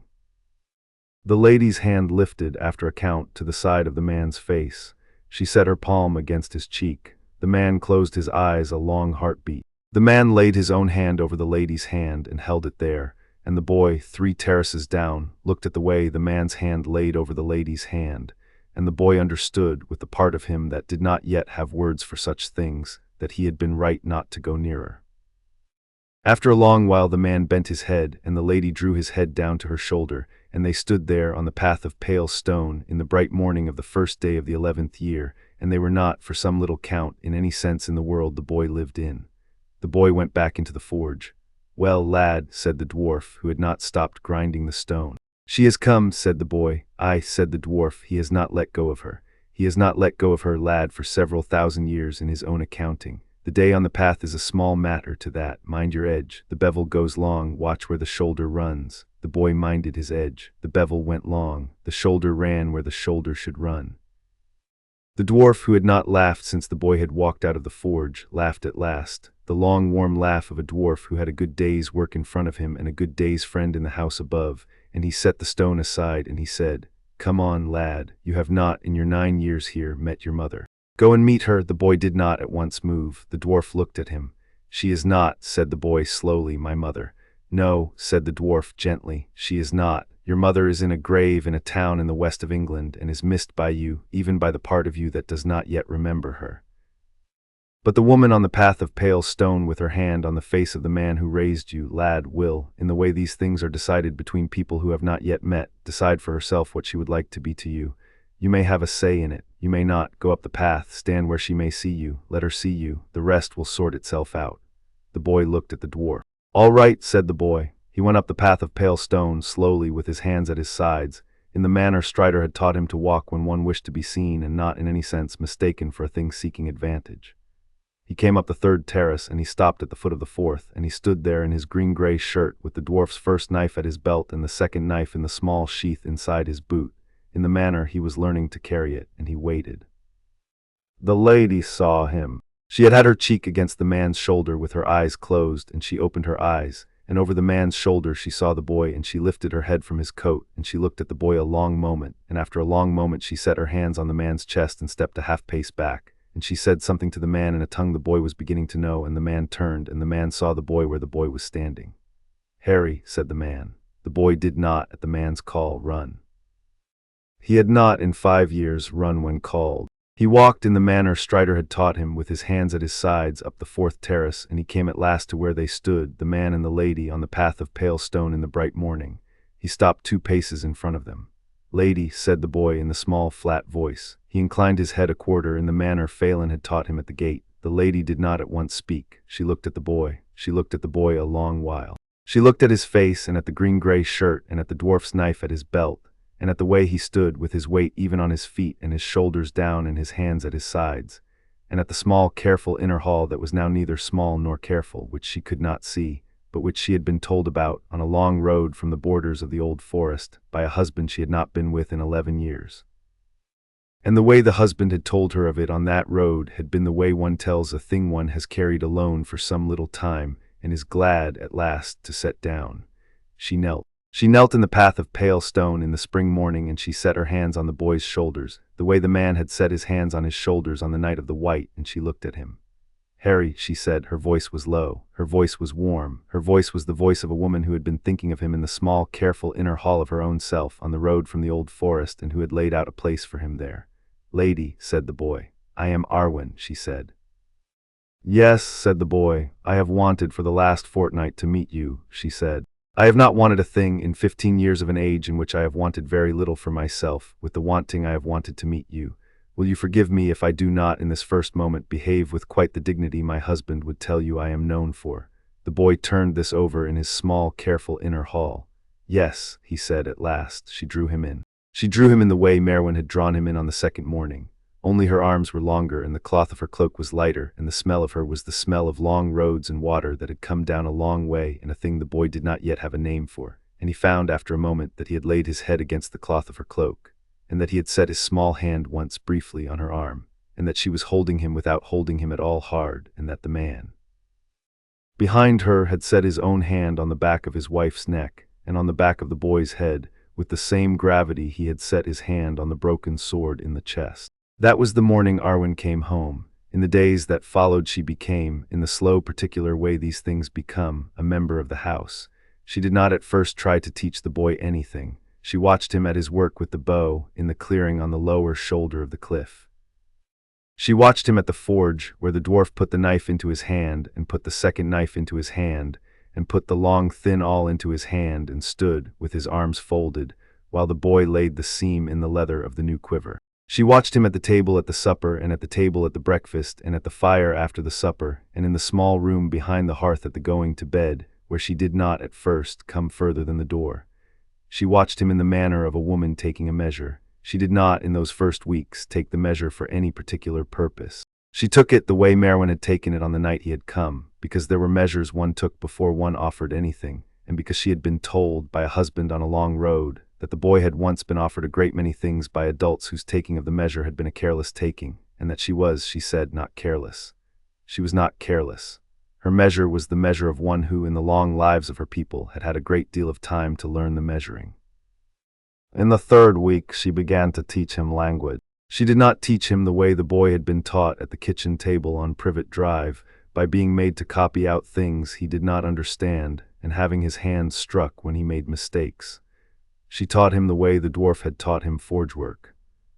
She took him to the bench by her window, where the morning light fell long across the wood, and she set before him a piece of paper, and she wrote on the paper a single word in the script of her people, which was the long flowing script the boy had seen on the title pages of the books in the man's small library, and she said the word aloud, and she said it again, and she said it a 3rd time, and she asked him to say it. He said it. Again, she said mildly. He said it again. "Good," she said, "that is the word for a hill. Tomorrow we will do the word for a low hill, and for a hill in cloud, and for a hill that has on it a tree, because in our tongue a hill that has on it a tree is a different word from a hill that has not. A tongue is the long teacher. It is the patient teacher. We will be patient with it." She taught him in this manner an hour a day, every day, in the spring of his 10th year. By the autumn of his 10th year he could read, on the title pages of the books in the man's small library, the names of the books he had been wanting to read for 2 years. He read them. By the spring of his 11th year he could speak, with the lady and with Phelan and with the elf smith at the forge across the river, in their tongue on small matters. the matter of the weather and the matter of the bread, and the matter of which of the new arrows the dwarf had fletched were going short on the long shots and which were going wide. He could not yet speak with them on the matter of high things. He was not yet of an age to speak on the matter of high things in any tongue. He could speak with them on the matter of bread, and that was a good thing, and the lady, who had taught him, said so. In the spring of his 11th year also came the matter of the scar. It came on a quiet evening at the fire. The lady had been reading aloud in their tongue from a long book of poems she had brought with her from the country across the sea.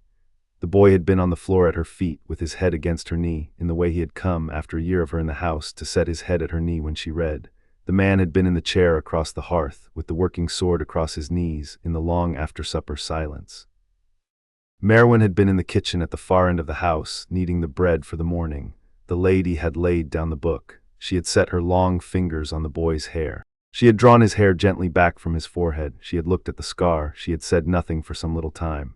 "Estelle," she said. The man lifted his head. The lady, with her fingers still on the boy's hair, looked at her husband across the hearth. "It is what you said," she said. "I thought so. It is more than what you said. I thought also that." The boy did not move. He did not lift his head from her knee. He had been being read to. He had been being read to in the manner he had not been read to for some 1,000 evenings before he came to the hidden vale, and had not been read to for any evening at all. And he had laid his head against her knee, and the lady, with her long fingers, was tracing the line of the scar very lightly, very slowly, in the manner of a woman tracing the writing on a stone. "Is it a thing that may be lifted?" said the man across the hearth. "It is a thing that may be lifted," said the lady, "but not by my hand." "Whose hand?" "His own," said the lady. "When he is grown, when he has come to the strength that is in him, there is more in him than the line. The line is a small piece. The piece behind the line is the thing that will lift it. He does not yet know it is there. He will." The man was quiet a long moment. "Will it harm him?" he said. His voice was low. "It is not in 5 years," said the lady. "It will not in the next 5. After that I would not promise. After that I would say it is a thing that may be drawn upon by a careful hand in a careful time in such a way that it does not harm him. I would say it is a thing that, if it is left to those whose hand is not careful, will drink him. He must not be left to those whose hand is not careful." The man laid his hand over the working sword across his knees. The metal made the small dry sound of metal under a hand. "He will not be," he said. "No," said the lady, "he will not be." The boy, with his head against her knee, listened to all of this in the manner he had learned to listen at the watchfires, with the ear that was on the outside of his head, and with the ear that was inside him, and with the air. He did not, when the words had stopped, ask what they had been about. He had been taught by Strider, who had been taught in his turn by an elf in another country in a long ago time, that one did not ask, at a fire, what one had been told, because the asking made the telling smaller, and a thing told at a fire was to be carried away whole. He carried it away whole. He felt under the lady's long fingers the place where the line had been cut. It did not hurt. It had not in 5 years hurt, except once on a night in the 3rd year, when an elf woman of the upper terrace had played a particular sort of bell at her window for a particular sort of festival, and the bell had made the scar give a small clean pulse, and the man had taken him aside in the morning and asked him about it, and he had told the man, and the man had asked the elf woman not to play that bell again on a night the boy was in the house, and the elf woman, who was a kind woman, he had not since then had the scar hurt. It was, the lady's fingers said, a piece of writing on a stone. The stone was him. The writing had been put there by a hand whose name he had not yet been told. The writing was a thing he would, when he was grown, take up in his own hand and either keep or lift. The lady was not tonight lifting it. The lady was only tonight reading it. The lady's fingers left his hair. She picked up the book again. She turned the page. She read on in her tongue in the long quiet evening, and after a time the boy let his eyes close, and after a time he slept on the floor at her feet with his head against her knee, and the man on the other side of the hearth did not move for a long while. And the lady read on low, even in the voice of a woman who was reading her son to sleep, which was a voice she had not, in many lifetimes of her people, had occasion to use. The man, that night, after the boy had been put to bed in the small room behind the hearth and the lady had come back to the fire, did not speak for some time. He sat with the working sword across his knees, and he looked at the fire. At length he said, "I had hoped it might be a smaller thing."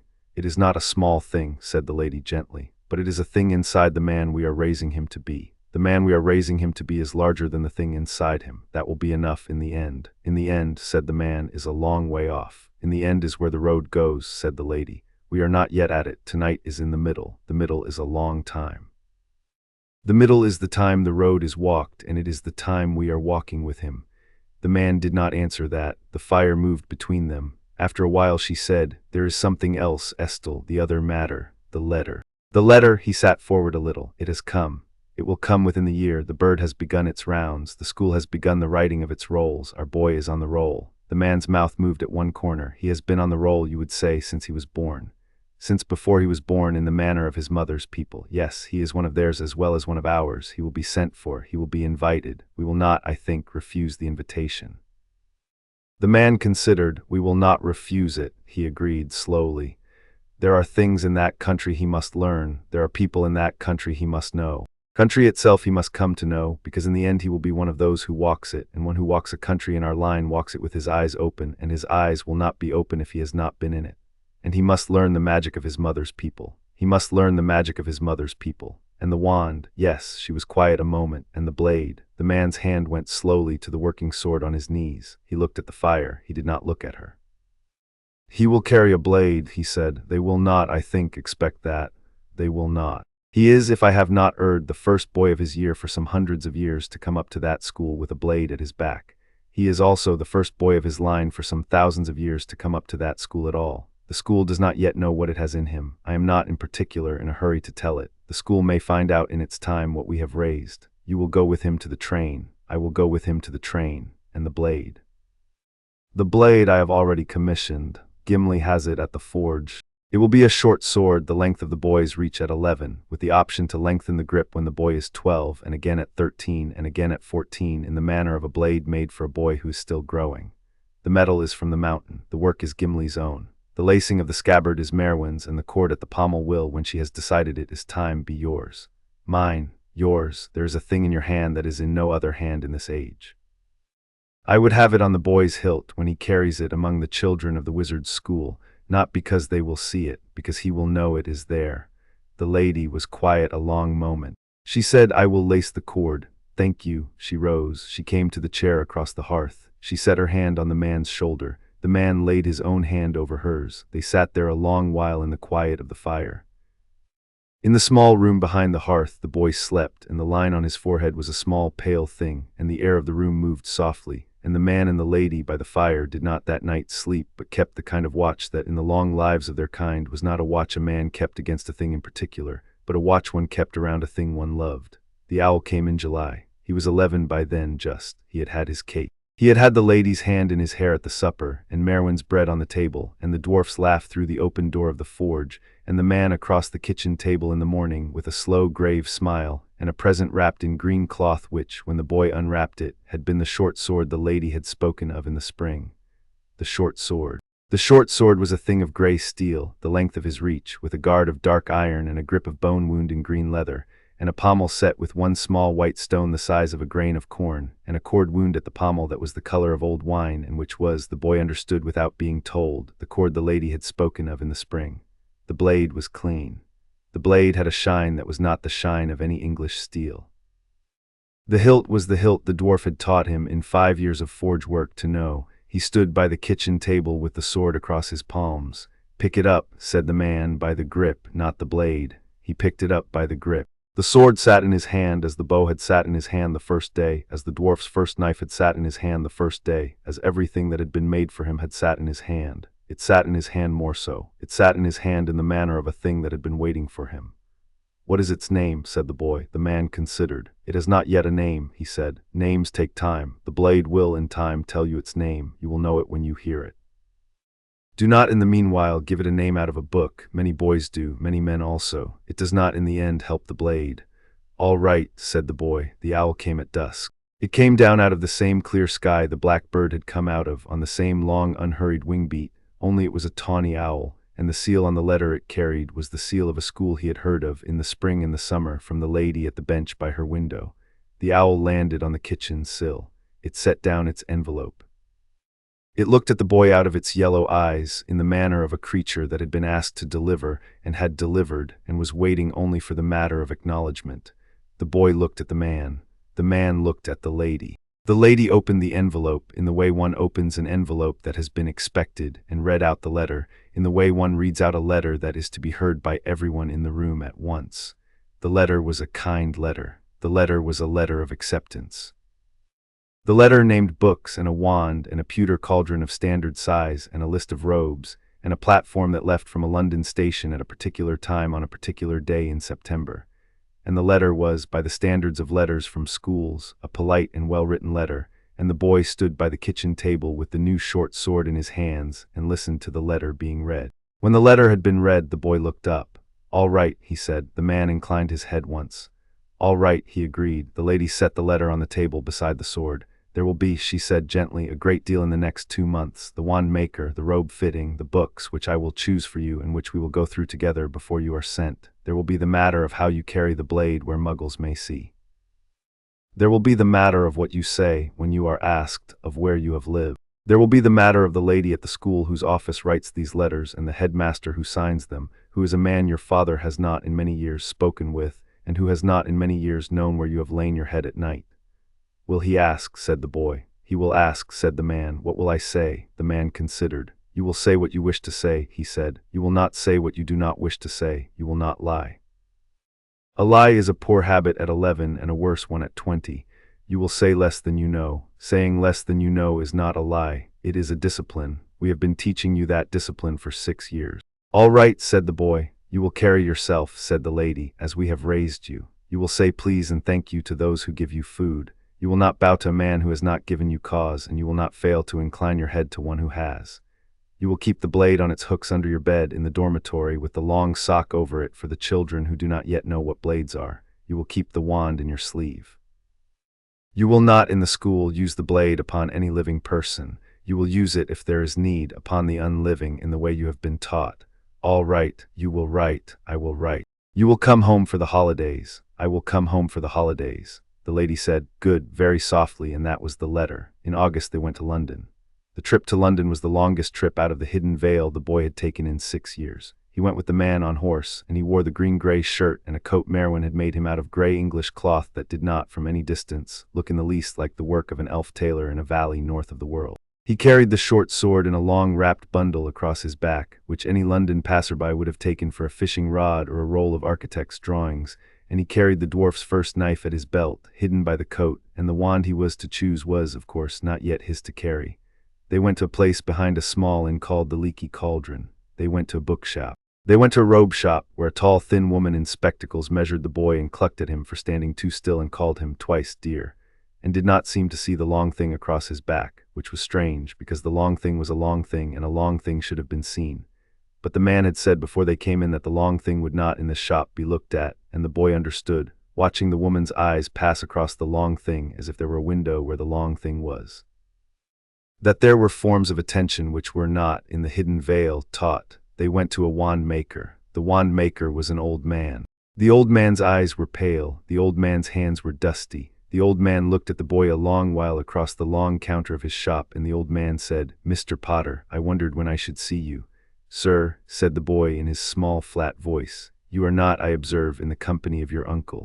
"My father," said the boy mildly, and the old man's pale eyes flicked very briefly to the man at the boy's shoulder, and the old man's mouth went round, very briefly, in the soundless shape of an apology that had not yet been finished, and the old man, who had been looking at the boy until that moment with the eye of a man examining a thing he believed he understood, looked again. He looked again with the eye of a man examining a thing he had been wrong about. He looked at the boy. He looked at the man. He looked at the long wrapped bundle across the boy's back, which he, of all those on the long alley behind the inn, did not pass his eye over as a window. He looked at it as a long wrapped bundle. He said, "I see." "Mr. Ollivander," said the man gravely, "the boy will have his wand. We are not today here on any other business." "No, sir," said the old man after a long moment. He turned, he fetched a box, he fetched a second box, he fetched a third, he set them on the long counter, he selected the first wand, he laid it in the boy's hand. "Try it," he said, "wave it." The boy waved it. The boy had, in 5 years in the hidden vale, learned the small grave dignity of waving a thing one had been asked to wave. He waved it once. He waved it a second time. He laid it back in its box. The old man took it back without speaking and reached for the second. It went on a long while. The shop filled with the dust. The wands shook loose when they were laid down again, and the small dry sound of boxes being slid into and out of their slots on the walls, and the old man's pale eyes growing first interested, then bright, then alarmed, and finally still, in the way of a man who has come at last upon the thing he has been looking for. He laid the 17th wand in the boy's hand. The wand sat in the boy's hand the way the bow had sat the first day, and the dwarf's first knife had sat the first day, and the short sword had sat the first day, and the wand and the boy made between them a small clean note of agreement, in the way a tuning fork makes a note when it is struck against a thing of its own pitch. The old man drew in his breath. "Holly," he said, "and the feather of a phoenix, 11 inches, pliant. The brother of yours, sir, by which I mean the brother of the wand the boy has just chosen, is the wand of one I will not name in this shop, who took of this boy's family what he took, and who left of this boy what was left." The boy did not answer that. The boy did not at 11 know how to answer a thing like that. He stood at the counter with the wand in his hand. The man behind him said, "We will take it."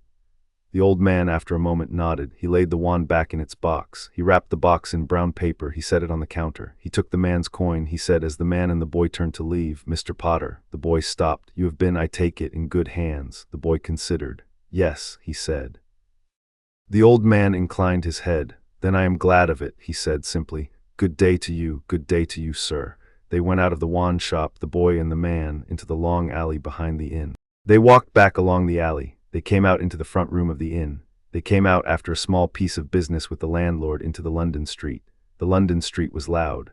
The boy, who had not been in a London street in 6 years, stood a moment in the entrance of the inn and let the loudness move past him and over him and into the small, careful inner hall, in which the place for London streets had been kept empty for some little time. The hall took the loudness. The hall set the loudness in the place that had been kept for it. The hall closed the door of that place behind it. The boy stepped onto the pavement. "Well, Harry," said the man. "Well," said the boy. "You have a wand, I have a wand. In a fortnight you have a train. In a fortnight I have a train." The man laid his hand once briefly on the back of the boy's head. "Come," he said, "we will go home." They went home. In the gate of the Hidden Vale that evening the lady was waiting, with Merwin at her shoulder and Phelan a pace behind. And the boy got off the horse and the lady knelt where she had knelt on the first morning of the spring. And the boy went into her arms in the manner of a boy who had been a long way and had come back, and she held him there a long moment, and Merwin, watching, put one hand briefly across her own mouth, in the way a woman does when she will not, in front of those she loves, weep aloud. The lady stood up. She set her hand on the boy's shoulder. She walked him up the path of pale stone. The man followed. Phelan closed the gate. The valley behind them settled into the evening of an August day, and the white tree on the height above the river bore its summer leaves in the long light, and the river spoke its old speech to the rock, and the boy of 11 came up the path with his mother's hand on his shoulder and his father's step behind him, and he carried across his back the long wrapped bundle that was a sword that was waiting for its name, and at his side in his coat pocket the wand that was waiting also. He had come a long way from the cupboard in Surrey. He had a long way yet to go, but for tonight there was supper. And the lady had said there was to be a song after in her tongue, which Merwin had taught him to sing the chorus of in the kitchen one morning while he was supposed to be peeling parsnips, and which he had been waiting 2 months to sing in the proper company. And the dwarf would come up, the boy knew, after the song, and would laugh at something, anything. The dwarf was not particular, and the fire would be high, and the lady would lay her hand on his hair, and the man would sit in the chair across the hearth with the working sword across his knees. And the night would go on into the night in the manner of nights one returned home to, and the morning would come, and after the morning would come a fortnight, and after the fortnight a train, and after the train a school. And after the school whatever came after, and all of these things in their order, and not before. The boy walked up the path of pale stone with his mother and his father. He was 11, he was ready. He was not, of course, ready. He could not be. But he was as ready as a boy of 11, brought out of a cupboard at 5 and raised in a hidden vale by a king of a forgotten line and a lady of the elven kind, could be expected to be, and that, the man had observed quietly to the lady on the road back from London that afternoon, would do. That, on the eve of the fortnight before the train, was enough. Chapter 4. The stranger at platform 9 3/4. The man came down to London with him in the morning. They came by train from the north, which was the way they had decided was best, on the morning of the 1st of September of the boy's 11th year, with a single trunk between them and a long wrapped bundle across the boy's back. The trunk was small. The trunk was not so small as Merwin's trunks, but it was not so large as the trunks the boy saw when they stepped off the connecting train at Euston, being wheeled along the platform by porters in red caps for the family of a tall, pale girl in a velvet hat. The boy looked at the tall, pale girl's trunk and considered it, with the part of him that had been taught to consider things, in the small, careful inner hall which had become, in the 6 years since he had come out of the cupboard, a hall of long rooms and high windows. He decided that he preferred his own trunk. They walked across Euston to the Underground. They took the Underground to King's Cross. The boy walked in the manner he had been taught, with his hands at his sides and his shoulders down, and his eyes a quarter on the place his feet were going and 3/4 on the air, in the way the man had told him to walk in a crowd, which the boy had learned in 5 years in the Hidden Vale and 1 summer in a London full of children going back to school, was a quite different walk from the walk of any boy of 11 on a platform of King's Cross in September. The man knew the walk. The man was using it as well. At the barrier between platform 9 and platform 10, the man stopped. He set his hand on the boy's shoulder. "Here," he said. "Here," said the boy. "You will walk through this barrier in the manner you walked through the gate of the Hidden Vale 6 years ago. The barrier will not look like the gate of the Hidden Vale, but in the matter of how one walks through it, it is the same. You walk through. You do not stop. You do not turn back. There will be people on the other side. The people may look at you. You do not look back at them with the look that asks them to look at you. You look at them with the look that does not." "All right," said the boy. "You have your wand. In my sleeve you have your sword. On my back you have your knife. At my belt you have," said the man gravely, "yourself. Yes, then go through, Harry. I will be a half pace behind you. I will see you onto the train." The boy looked at the barrier. The barrier was a barrier of red brick the color of an English autumn. The barrier looked, to a Muggle's eye, like a barrier one walked into and bruised one's nose against. The boy looked at it with the eye Strider had taught him, which was the eye that read the air a yard in front of the brick, and the air a yard in front of the brick was thin in the way the air at the gate of the Hidden Vale was thin. The boy nodded once. He went through. He did not run at the barrier in the way he had been told most children ran at it. He walked in the long even pace Strider had taught him, and the brick gave way in front of him in the way an open door gives way, and on the other side was a long red engine breathing a long white plume into the September air, and a platform crowded with parents and children and trunks and cats and owls, and a great sign overhead that said, in a script of curls, "Hogwarts Express." The boy stopped a half pace inside the barrier. The man came through behind him. "Well, Harry," said the man. "Well," said the boy. The man looked along the platform a moment. The man was looking, the boy understood, for the place where, on a platform of strangers, one set down a trunk and waited for a train without putting one's back to a wall that might, in the manner of walls in unfamiliar places, have an opinion about backs. He found such a place near the rear of the engine, between 2 pillars, with a clear line of sight to the carriages and the barrier and the long iron arch of the station roof. He set the trunk down there.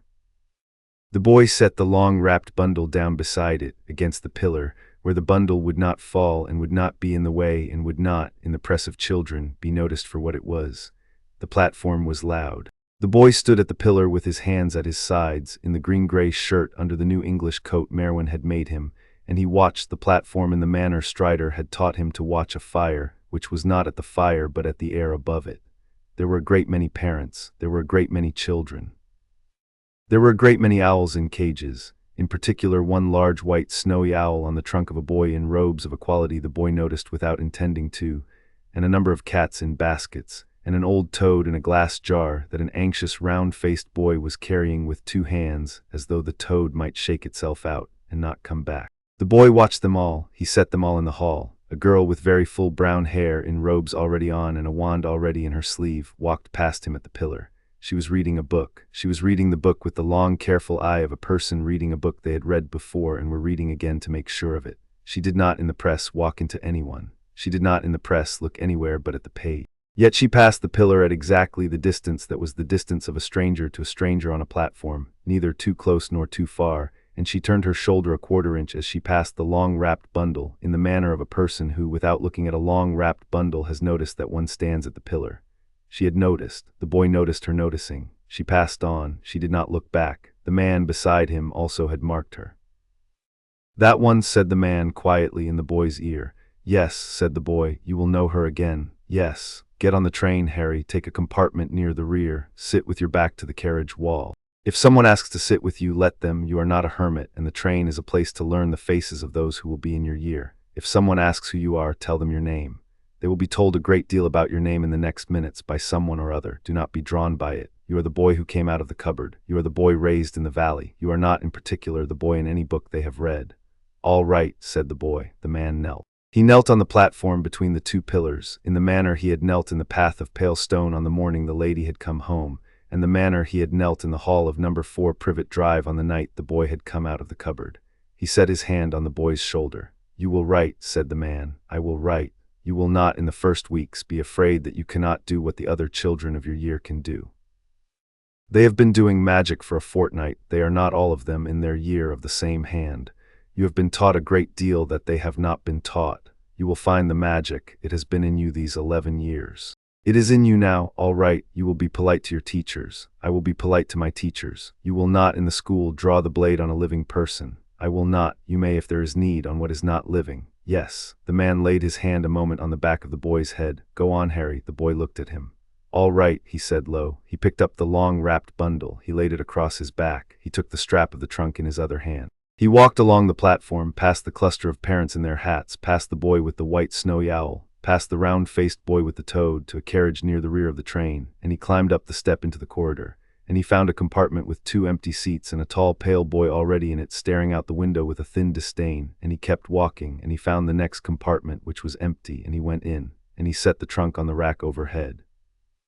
And he laid the long, wrapped bundle along the rack under the trunk, in the manner of a thing that would not roll, and he sat down in the seat by the window, with his back to the carriage wall, and his eyes on the corridor door. He watched the platform out of the window. The man was still at the pillar. The man was watching the train. The man lifted his hand once, gravely. The boy lifted his own hand in answer. The whistle went. The platform moved. It was the train that moved, of course, but the train moved in the manner of a train that wishes you to believe that it is the platform. And the boy, who had not been on a great many trains, accepted the train's belief and watched the man at the pillar slide away along the carriage window, and then the brick wall of the platform, and then a tunnel, and then a long stretch of London he had not seen before, and then, after a while, the green country of southern England in the morning sun. He sat alone for the first 20 minutes. In the 21st minute, the door of the compartment slid open. The boy who slid it was tall for his age, with red hair that fell over his forehead and freckles, and the manner of a boy who had walked into rooms many times and had been told many times that the room was already full. He stopped in the door with his hand on the frame, and he looked at the boy by the window, and he looked at the empty seats, and he looked at the long wrapped bundle on the rack, and then he looked back at the boy. All right if I sit, he said. Everywhere else is full. The boy considered. All right, he said. The red-haired boy came in. He set his trunk on the rack with some little business of swinging it. He sat down opposite the boy by the window. He looked at the boy a moment. I'm Ron, he said. Ron Weasley. Harry, said the boy. Harry, said Ron slowly, in the manner of a boy turning a name over to see if it would, by his turning of it, reveal a surname. Just Harry, said the boy mildly, and looked out the window. Ron sat with that a moment. Ron was, the boy understood, the kind of boy who, in another mood, would have pressed for the surname, but the boy by the window had not given the press anything to press against, and Ron, who had 3 older brothers in the school the train was going to and had learned in his fashion when not to press, settled. Right, he said, just Harry. Fair enough. He looked at the long wrapped bundle. What's that then on the rack? A sword, said the boy. Ron Weasley sat forward. You're having me on, he said. Number, show me then. The boy considered. He reached up. He drew the wrapped bundle down from the rack. He laid it across his knees. He drew the long flap of canvas back from the hilt, just to the guard, so that the bone of the grip showed, and the small white stone on the pommel showed, and the cord the lady had laced showed, and the dark iron of the guard showed, and the first 3 inches of the blade showed in the carriage light, and he watched Ron Weasley's face do, in a count of 2 seconds, all the things a boy of 11's face does when he has been told in 3 sentences and 3 inches of steel. That the carriage of a train he has sat down in is not the carriage he believed it to be. Blimey, said Ron Weasley. The boy did not answer. He folded the canvas back over the hilt. He laid the bundle along the seat beside him, where the corridor side of his own knee would, for the next several hours, keep it in the carriage and out of the way. Where'd you get a sword? Said Ron. My father had it made for me. By who? A dwarf. Ron Weasley sat back. He sat back and he looked at the boy across the compartment, and he opened his mouth and he closed it and he opened it again and he said, All right, just Harry, all right. Are you having me on, or is this for real?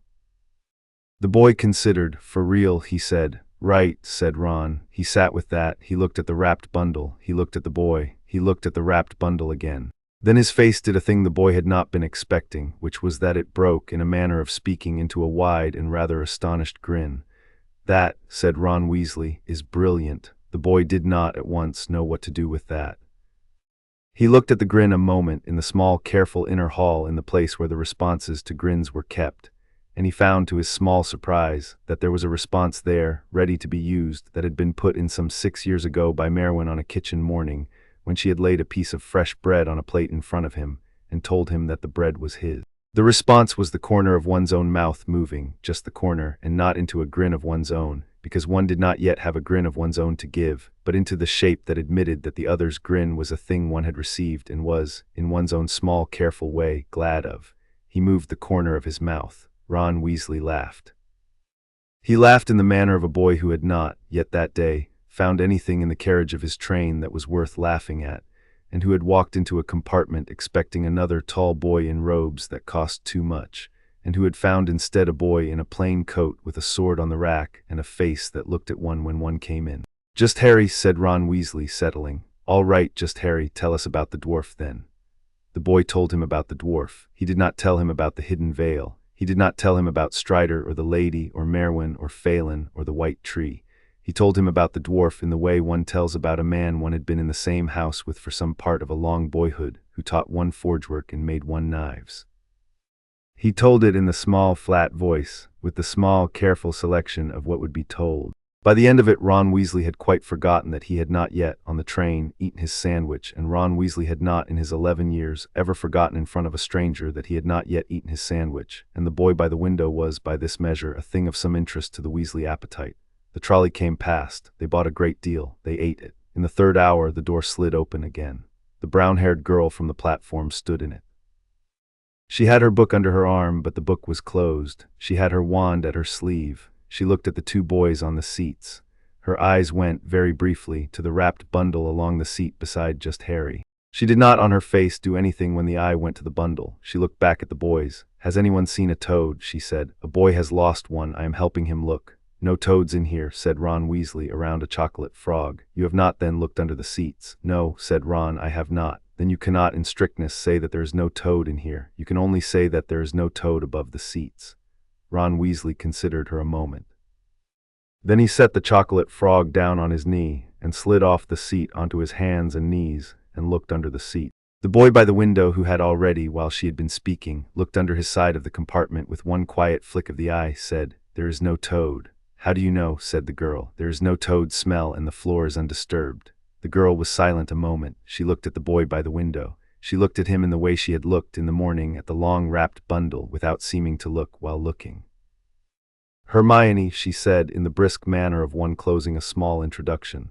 "Hermione Granger, I am in the same year as you, I assume. May I sit a moment? Neville will not find his toad in the next 5 minutes whether I help him or not, and I have been on my feet for 2 hours. "Sit, then," said the boy by the window. She sat opposite Ron beside the door. She put her book on her lap. She did not, by sitting, occupy any more space than the small straight back of her took up. She looked briefly at the corridor through the closed door, then at the boys. "You have a sword on the seat beside you," she said to the boy by the window. "Yes." "Is it ornamental? Number, is it permitted?" "I have been told it is." She considered. "By whom?" "By my father. And the school?" "My father wrote to the school, and the school agreed." "My father agreed with the school," said the boy mildly. The school had not before been asked. The school answered the letter. She looked at him a long moment. "What is your name?" she said. "Harry." "Harry," she said. "Just Harry." "Yes, then I will, until you tell me otherwise, call you that." "All right," said the boy. She turned and she addressed Ron Weasley in the manner she had addressed the question of toads. "And you?" Ron, pleased. "I expect," she said, looking back at just Harry, "we will be in classes together. I have read all the books. I would not, in your place, expect that to be the whole of what is wanted of us. I expect a great deal will not be in the books." "I expect not," said the boy. She looked at him. She looked at him, the boy by the window, in the way she had looked at the wrapped bundle on the platform, with the eye that did not seem to be looking while looking. The boy, who had been looked at by Phelan a great deal in his years, and by Strider a great deal, and by the lady, recognized the look. The look was a tracker's look. The girl across the compartment was a tracker in the way the bookish are trackers. She set the prints in their order. She set the boy by the window in a place in her order, and the place was, in her order, a new place. She did not then name what she had decided. She rose. She picked up her book.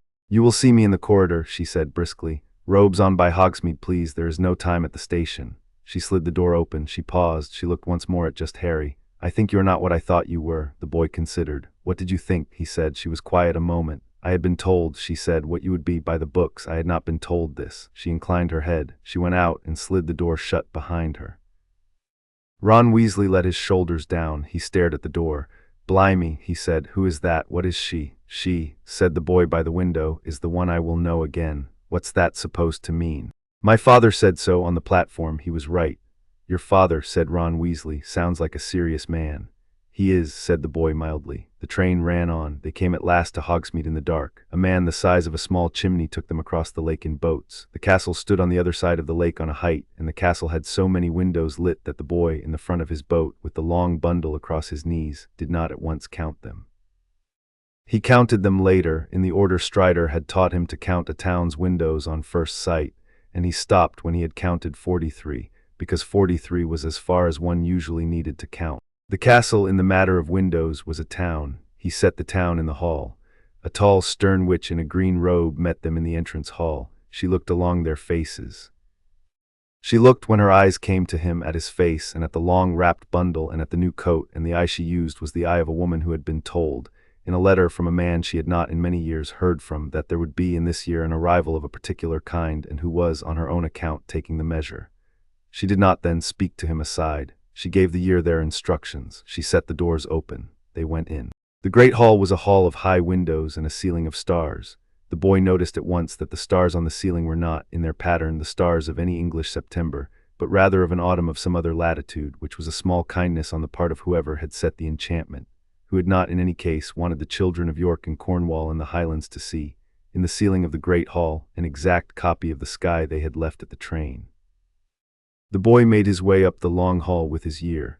The wrapped bundle was on his back, the hat was on a stool, the hat sang badly, the hat called the names. When at last it called his Potter Harry, the hall went very quiet in the way halls go quiet when a thing has been waited for. He went up the steps, he sat down on the stool. The tall stern witch McGonagall set the hat on his head. The hat in his ear was silent a long moment. Then the hat said, in the polite low voice of a hat that had been spoken to before by a great many heads and was not, in particular, in a hurry, "Well, well." The boy waited. "You were not raised," said the hat slowly, "for this house, nor for that. You were not raised for any of the houses set out before you. You have been put in the hand of those who teach a different lesson, in a different country, in a different age. You have come up to my school late, by the reckoning of my school, with another teaching set in you already." "Yes," said the boy in his own head. "I have not, in the count of my years," said the hat, "sorted ahead with such a teaching in it. I will have to think a moment." The boy did not press the hat. He had been taught, in 5 years in the Hidden Vale, not to press a thing that had been told it would need a moment. He sat with his hands on his knees, in the green-gray shirt that showed at the collar of the new English coat, with the wrapped bundle on the floor at his foot, and he waited. "A teaching such as yours," said the hat after some time, "has been set in this school in 2 houses. The first is the house of those who go where they are called, with the blade at their side, without regard for whether they would, in their own minds, have chosen the road. That is the house of red and gold. The second is the house of those who watch from the wood, and who do not, until they choose, lay their hand on the thing that is offered. That is the house of green and silver, in the school as it stands today, though it was not so green nor so silver in its founder's time. Of these 2, the first is at present better suited. You are not a watcher who waits, you are a man who walks. The walking in this school is done in red." "All right," said the boy. "Gryffindor," said the hat aloud in its hat's voice, and the hall, which had been very quiet, broke into the kind of clapping that is half delight and half relief. He stood up. He set the hat on the stool. He went down the steps. He went to the table that was clapping the loudest, which was, by no surprise, the red and gold table, and he sat at it, beside Ron Weasley, who had been sorted before him, and across from a tall, slim, red-headed boy who turned out to be one of Ron's brothers and shook his hand twice for good measure. The wrapped bundle the boy laid along the bench beside him, against the wall, where it would not be in anyone's way and would not, in the press of clapping, be jostled. At the high table at the center sat a long-bearded old wizard in robes of midnight blue. The old wizard was looking at him. The old wizard was looking at him in the manner of a man looking at a thing he had not seen in a long while, and had not in any case been expecting to see this evening at his own table, and the old wizard's face, in the lamplight of the great hall, did not show what he felt about it, but the eye behind the spectacles did, in a manner the boy had been trained in 5 years in the Hidden Vale to read. The old wizard, the boy saw, was alarmed. The old wizard was not alarmed in the manner of a man who has seen a thing he hates. He was alarmed in the manner of a man who has, over a long career, built a careful web of small invisible threads, and who has just looking down a hall seen that one of his threads has gone while he had not been looking slack. The boy did not look at the old wizard a second time. He did not need to. He had taken the measure. He set the measure in the hall. To one side of the old wizard sat a man in a purple turban. The man in the purple turban had been laughing on the boy's first glance with the tall stern witch on his right, and at the moment the boy's eye went to him, the man's eye went to the boy, and the boy felt in the line on his forehead a sudden cold pulse of the kind he had not felt since the elf woman of the upper terrace had played in a year long ago a particular bell at her window. The man in the purple turban looked away. The man in the purple turban set both his hands on the table, palms down. The man's left hand, the boy saw, was trembling. The boy did not lift his hand to the line on his forehead. He had been taught not to. He set the pulse in the hall in a new room, in a room that had not been used before, and he closed the door of that room and went on with the meal. The first night on the way up to Gryffindor Tower, the prefect with the red hair, Ron's brother Percy, fell in beside him in the corridor. "Potter," he said in the manner of a Percy. "Yes, I am to bring you to the headmaster's office after the feast," he has asked. "All right," said the boy. The headmaster's office was at the top of a stair that moved. The stair did not surprise the boy, who had walked in the hidden vale on stairs that had also moved in their fashion. He went up. The door was opened from within. The old wizard sat behind a desk in a room of many small whirring instruments. The old wizard rose. The old wizard came round the desk. The old wizard put out his hand. "Harry," said the old wizard, "my dear boy, welcome to Hogwarts." The boy took the hand. He took it in the manner one took the hand of a person to whom one had not yet been formally introduced and from whom one had not yet decided what one would accept. He inclined his head. "Sir," he said. "Albus Dumbledore," said the old wizard gently. "Headmaster, there is no need for sir in private between us. I knew your father, I knew your mother. I have in a fashion of my own known you also these 11 years. The boy considered this. "You have not known me these 11 years, sir," he said. The old wizard's hand stayed in his a heartbeat longer than the old wizard had meant. "No," said the old wizard quietly, "I have not. I had thought I had a watch on you. The watch was, it appears, fixed on a place where you were not. May I ask, Harry, where you have been?" "In my father's house," said the boy. "Your father is dead. My second father is not." The old wizard let go of his hand. He stepped back. He looked at the boy a long moment with the eye that the boy had seen in the great hall do what alarm looked like behind a long-bearded face that had had practice with not showing it. "Your second father," said the old wizard slowly. "Yes, he has a name." The boy considered. He had been told what to do in this moment. He did not in the school lie. He did not in the school tell a thing he had not been given leave to tell. He had been given leave on the kitchen table at home a fortnight ago to give the man a name. "He is called Strider," he said, "by some. He is called Estel by others. He is called the king by those who have cause." The old wizard sat down very slowly behind the desk. "Ah," said the old wizard after a long moment. The boy stood at the desk with his hands at his sides. "He sends his regards," said the boy in the small flat voice. "He says also that he is the boy's father in all save the matter of blood, and that the school is not, in this term, to mistake the matter." The old wizard, who had been the headmaster of this school for a long time, did not at this do anything visible.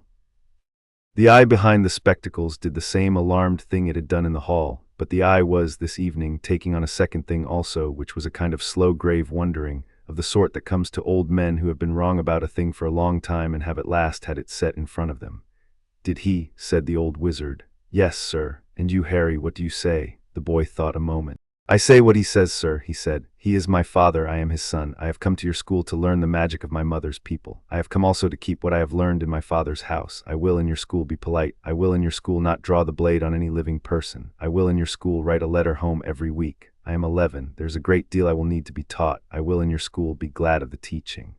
The old wizard looked at him a long moment, and the alarm in the eye went, by degrees, out of the eye, and what came in to take its place was a thing the boy did not recognize at first, and which he set in the hall in a new room to be looked at later, and which he understood only some hours afterwards in the dark of the dormitory had been a kind of sorrow.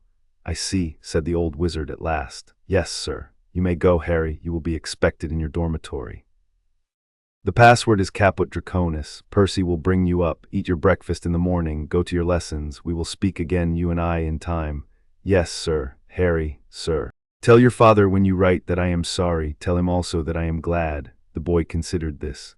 "I will tell him, sir," he said. He went out. The corridors of the school in the dark were a long puzzle of stairs and portraits. He walked them with Percy a half-pace ahead. He set them in the hall as he went. By the time they had reached the portrait of the fat lady at the entrance to Gryffindor Tower, the boy had a working map of 3 corridors and 4 staircases in the new room of the hall, with mental marks at the moving steps and the false door, and he was, he understood, beginning the work of knowing this castle in the way he had been taught in the hidden vale to know a country in which one was, of necessity, to walk. The work would take a long while. He was not in any hurry. He had been told there was none. In the dormitory, Ron Weasley was already in bed with his curtains drawn.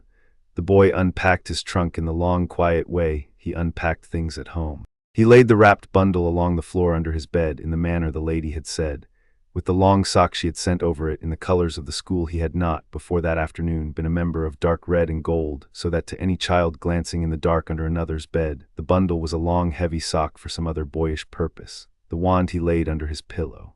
The knife he laid in his boot beside the bed. He drew the curtain. He lay down. The dormitory smelled of new wool and old stone. The bed was not the bed at home, but the bed at home would, he reminded himself, still be the bed at home at Christmas, and Christmas was 3 months and 4 weeks away, which, by the reckoning of his 11 years, was a long time, but a thing in any case at the end of a road, and the road, in his 5 years' teaching, was a thing one walked.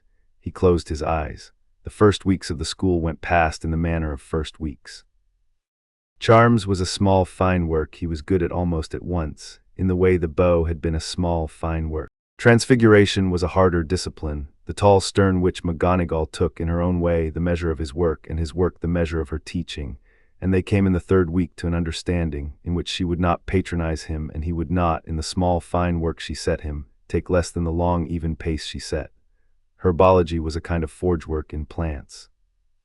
Defense against the dark arts was taught by the man in the purple turban, who flinched, the boy noticed, every time the boy answered a question in his class, and who, after the third week, stopped calling on the boy at all. The boy did not press the matter. The man in the purple turban, the boy had decided in the first week, was not what he seemed. The boy had decided this in the manner a tracker decides. He had decided it from the small wrong things, the wrong smell at the back of the room when the turbaned man stood in front of it, the way the man's eyes never quite landed on the place a man's eyes ordinarily land, the cold pulse on the line of the boy's forehead each time the man walked past him in the corridor. The boy did not, however, act on it. He had been told the last morning at the kitchen table that he was not to act in the school until he had laid a thing before his father by letter, except where life was at stake. Man in the purple turban did not in the first weeks take a life. He set himself in the hall in his proper room, in the room where the white had been before, and the door of that room the boy closed and walked past in the corridor each morning. Hermione Granger sat beside him in 3 classes out of 7. She did not in the first week speak to him out of class. She had taken the measure on the train. She was still, the boy understood, working through what the measure had said. He let her work. He did not press. By the 4th week on a Tuesday, she set her book down at her place beside him in charms and said without preamble, "Harry, may I ask you a question?" "Yes," said the boy. "I have read 3 books on dark creatures. I have read also the chapter in the standard text on creatures of the unliving kind. The text uses the word inferi. The chapter is short. The text says in a footnote that the practical study of the unliving is reserved for advanced study in the Auror office. Have you in your training encountered one?" The boy considered. He looked at her. She was, in her small, careful way, not pressing. She was, in her small, careful way, telling him that she had a question, and that she did not need the answer today, and that she would be glad of it when he gave it. "One of a kind," he said, after a moment. "Not in your text sense an inferius, a white, a barrow white, yes, by bow or by blade, by bow, yours or your master's, mine first, his after." She nodded once. She picked up her book. "Thank you, Harry," she said. "I will not today ask more." That was Tuesday. On the Friday of the same week the troll came up out of the dungeons. It came up not by the door but by a long old drain that had been put into the floor of the dungeons in the time of the founders, and had, in the slow centuries, been forgotten by all but a few. It came up at the start of the feast, in the time of pumpkins, on the eve of the boys' first Halloween at Hogwarts. The man in the purple turban came running into the great hall with his hand to his cheek, in a great public matter of alarm, and he cried out, "Troll in the dungeons. Thought you ought to know," and he fell on his face and lay there, and the hall stood up. The boy did not at the cry stand. He sat at the table beside Ron Weasley with his hands flat to either side of his plate, and he looked at the man on the floor. The man on the floor was not, the boy saw, in the position of a man who had fainted. His head was turned, his left arm was a half-inch from his pocket, his robe at the hem was wet, and the wet was not the wet of dungeon water. It was a wet the boy had seen at the foot of his own bow on a slope below the gate of the hidden vale, on the night he had taken the white under the breastbone. The boy stood. He stood in the small, quiet way Strider stood when a white had come over a ward. He picked up the long wrapped bundle from beside the bench, because he had carried it down to the feast under his robe, In the manner Strider had said to carry it for the year, for occasions on which one might need it before one had time to climb to a dormitory and fetch it. He shouldered the bundle. He looked at Ron Weasley. "Where is Hermione?" he said. Ron Weasley, who had been watching the head of the high table where Dumbledore was holding up a hand for quiet, looked back at him, then around the table. "I haven't, she wasn't at supper. Parvati said she was in the girls' bathroom on the first floor crying. Didn't come down." "Right," said the boy. He left the hall. He did not run. He walked along the row of red and gold pupils with the wrapped bundle on his shoulder in the long, even pace, and at the door he turned in the corridor, away from the dungeons and towards the first floor. Ron Weasley, who had not been told to come, came also, in the kind of decision a boy of 11 makes in a heartbeat and does not later explain to himself. "Just Harry," said Ron low, jogging beside him at the corner of the staircase. "Yes, that troll, where is it going?" "It is not coming," said the boy. "It is being sent. The man in the turban sent it. He sent it to keep us out of where he is going. He is going somewhere we are meant not to see." "How do you know?" "His hem is wet," said the boy. "His arm was at his pocket. The troll has not come up by any door we have seen. He let it up by the old drain. It is in our school now because he has put it there. Where it is, in particular, going is the first floor of the school, because, if I were the man in the turban, that is where I should send a thing of the unliving kind." "What's on the first floor?" "A girl," said the boy. He drew the canvas off the hilt and slid the wrapped bundle from his shoulder and laid the long body of it free in his right hand, with the canvas falling to the corridor floor at his feet, and he held the short sword at the low guard the dwarf had taught him to hold it at, and he did not in the corridor look anything like the boy who had sat at the Gryffindor table beside Ron Weasley 2 minutes before. "Blimey," said Ron Weasley in a hush. "Stay behind me," said the boy. "Right." They went along the corridor. The corridor was long. The corridor was dark. The torches on the brackets shook a little. The air in the school had a flatness to it the boy did not like, the flatness of a place a thing had walked through that ought not to walk. He set the air in the hall. He set the corridor in the hall. He set Ron behind him in the hall, at half a pace behind his left shoulder, where Ron was out of the line of any swing of the short sword. At the door of the first-floor lavatory where the troll had stopped, the boy stopped also. The lavatory door had been broken inward, off 2 of its hinges, the third hinge held still by 1 screw. Inside, in the green light of the long row of lamps over the basins, the troll stood with its back to the door. It was in the way of trolls, very tall and very wide and very stupid, but the boy's eye, sliding across its shoulders, did not stop at the stupidity. It went past the stupidity to the thing under the stupidity. The troll's skin was the wrong color. The skin was a gray that was not the gray of a living troll's skin. The skin had in places the look of meat that had been kept a long time in a cellar that did not run cool. The boy had seen, in the 8th year, a dead deer on the upper slope that had lain a fortnight in a snow that had thawed and frozen and thawed again, and the deer's hide had been this color at the edges, where the cold had begun to give it up. The troll's hide, the boy understood, was that hide. The troll had been touched. Whether the troll had been alive when it had been touched the boy did not know, and did not in the next half-second particularly need to know. The troll was now what white-touched flesh becomes when one drives it with a will. The troll's eyes, when the troll turned its great head, were not the small, dull eyes of a living troll. They were the eyes of a thing that had stopped and had been, by an outside hand, made to walk again. Hermione Granger was at the back of the lavatory, between 2 basins, with her wand in her hand and her face very white, and her book on the tile floor in front of her. She had thrown a hex at the troll. The hex had been a good hex. The boy saw the score of it in the tile of the wall behind the troll, where the hex had struck the troll in the shoulder and gone through, and where in a living troll's flesh the score would not have shown on the wall behind it. In the white-touched flesh it had gone through. She had been firing well. She had been firing into a thing that did not, in the proper sense, mind being fired into. The troll lifted its club. "Hermione," said the boy in the small, flat voice. "Look at me." She looked. "Sit down," he said. "Against the wall, cover your head. The fight will be brief." She sat. She covered her head. The troll, which had been about to bring down its club on her, turned at his voice in the slow way of a thing that has stopped and has been set to walk and is not, by its nature, fast about the matter of changing direction. The boy stepped into the lavatory at the long, even pace. The first thing was the eyes. The boy raised the short sword in the manner the dwarf had taught him to raise it. Not over the head in the manner of a boy at a fair, but at the low guard with the point already on the line the body of the troll was going to cross. And as the troll brought its great head down to look at him, the boy stepped a half-pace forward, on the foot Strider had taught him to step on, and he set the point of the short sword through the white-touched flesh under the troll's left eye, with the elven steel taking the eye out of the socket cleanly, and going on a hand's depth into what had been in a living troll. The brain. He drew the sword out at the same long even pace and stepped backward a full pace on the same foot. The troll did not at this fall. The troll, which was white-touched, did not have in its head the thing that fell when a thing was hit there. The troll only roared in a roar that was not a living troll's roar, but the dry, empty roar of something that had been put to roaring at one's expense, and it swung the club. The boy went under the club. He went under it not by ducking, but by stepping at the count Strider had taught him to step on, which was the count one breath before the club came down. He came up at the troll's right knee. He set the point of the short sword in the inside of the troll's right knee, in the soft place between the bones. A white-touched leg does not, when the boy's hand is on the hilt, keep upright. He drew the sword across the soft place, in the long, careful working draw the dwarf had taught him for the dressing of large carcasses. The leg gave, the troll fell. It fell heavily in the way large dead things fall, on its right side, with its club still in its right hand, and as it fell the boy was already at its neck, on the side away from the club, with the point of the short sword at the place under the troll's jaw where, in the work of butchers, the artery would lie. He thrust. He thrust in the manner Strider had taught him to thrust the wight at the gate of the hidden vale on the second watch of an autumn night 2 summers ago. He thrust deep and along the angle that takes the spine.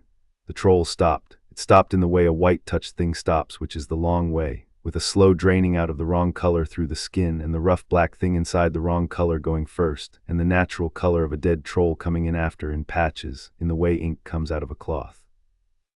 The boy did not stop to watch this. He drew the sword out at the long, even pace. He stepped clear of the body. He wiped the blade on a corner of the troll's apron, which was, the boy noted afterwards, a small foul thing the troll had worn of unknown origin. He sheathed the short sword in the wrap of canvas that lay in the corridor. He turned. Hermione Granger was looking at him from the wall. She was not in any pure sense frightened. Her face was white, but her eyes were quite clear. She had her wand in her hand still. She had her book at her foot. She was looking at the boy in the long, careful way she had looked at him on the platform and on the train and on the Tuesday in Charms, and the look this time had a long warmth in it that the earlier looks had not had. "Hermione," said the boy. His voice was the small, flat voice. "Are you hurt? Number, stand up." She stood up. "Ron," said the boy over his shoulder without turning, in the manner he had learned to call to Phelan on the wall. "Are you behind me?" Ron Weasley, who had been in the door of the lavatory with his own wand in his hand and his mouth a long round shape, came forward 2 paces. "I'm here, just Harry." "Good." Hermione walked to Ron. "Take his arm if you wish. Do not look at the troll. Go into the corridor.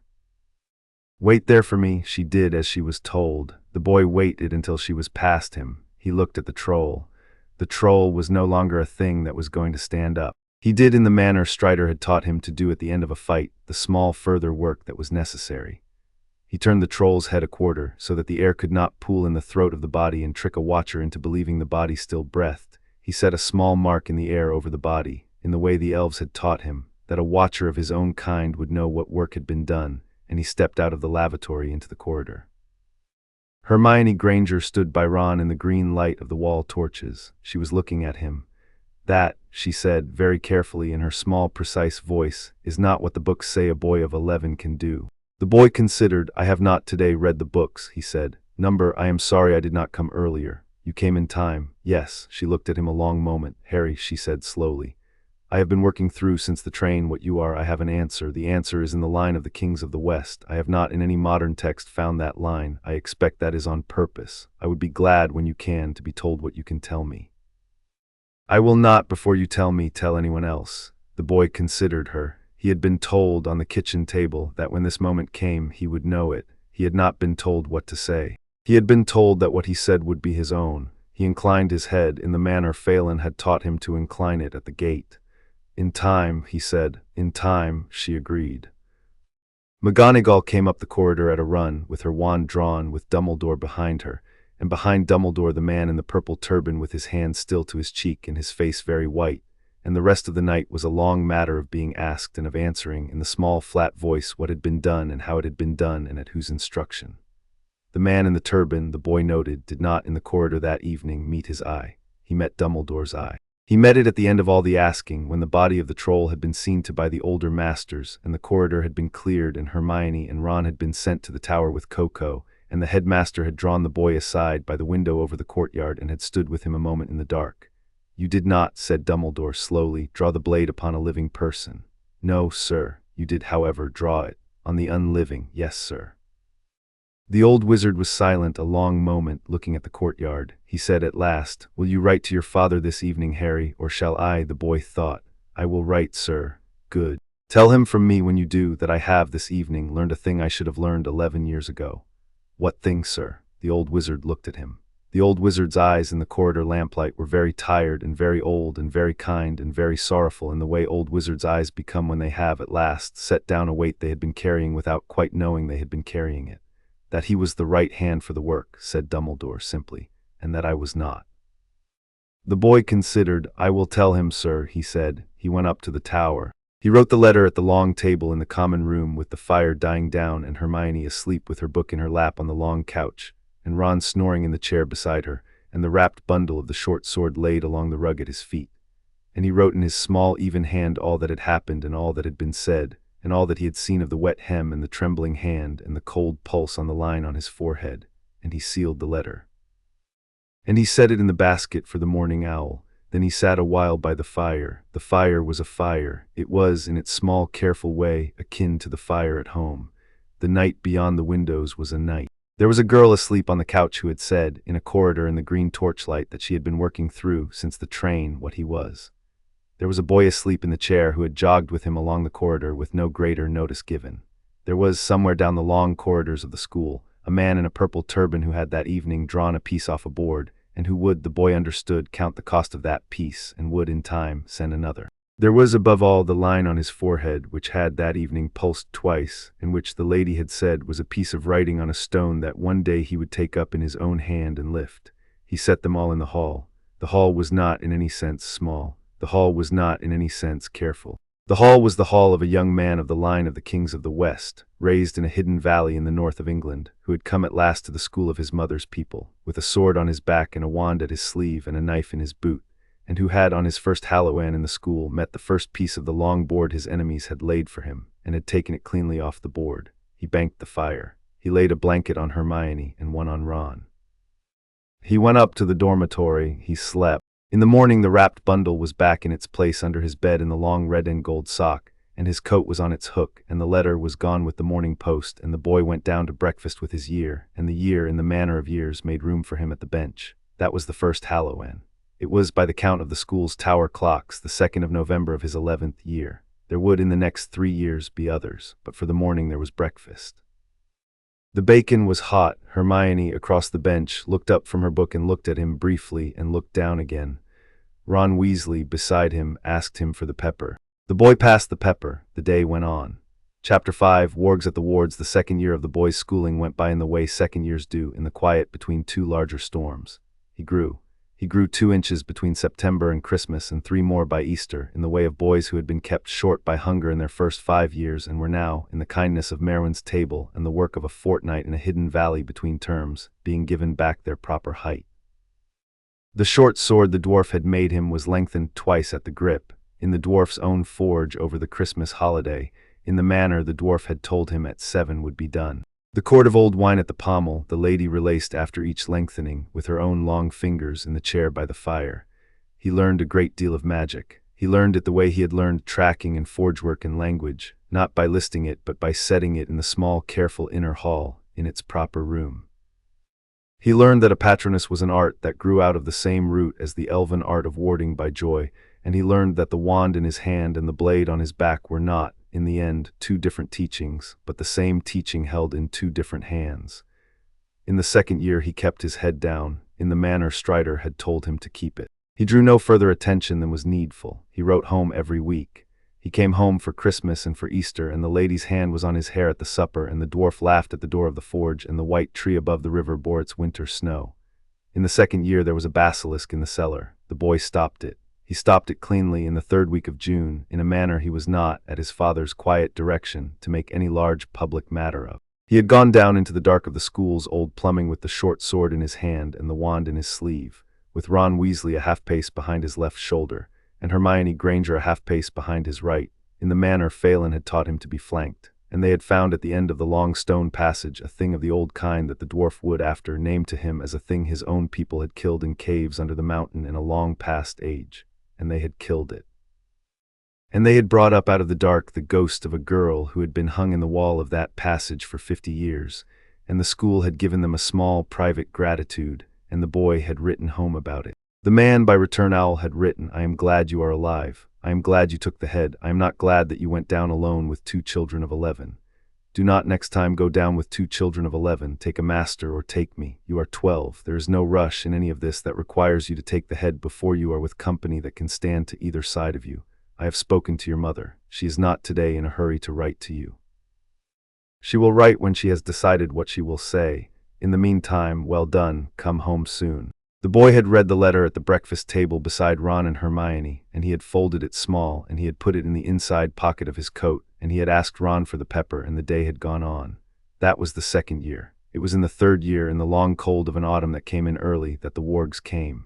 They came in the 2nd week of October, on the boy's 12th weekend in school of his 13th year. He was at the lake. He was at the lake with Hermione and Ron, in the long quiet hour of a Sunday after lunch, with his coat open and his sleeves rolled and the new short sword, newly relengthened at the grip again on its hooks under his bed in the dormitory, 200 yards behind him, when he felt on the line on his forehead the cold pulse he had felt once at the supper table on his first Halloween, and again on certain other evenings in the course of the 2nd year, and now on this Sunday again.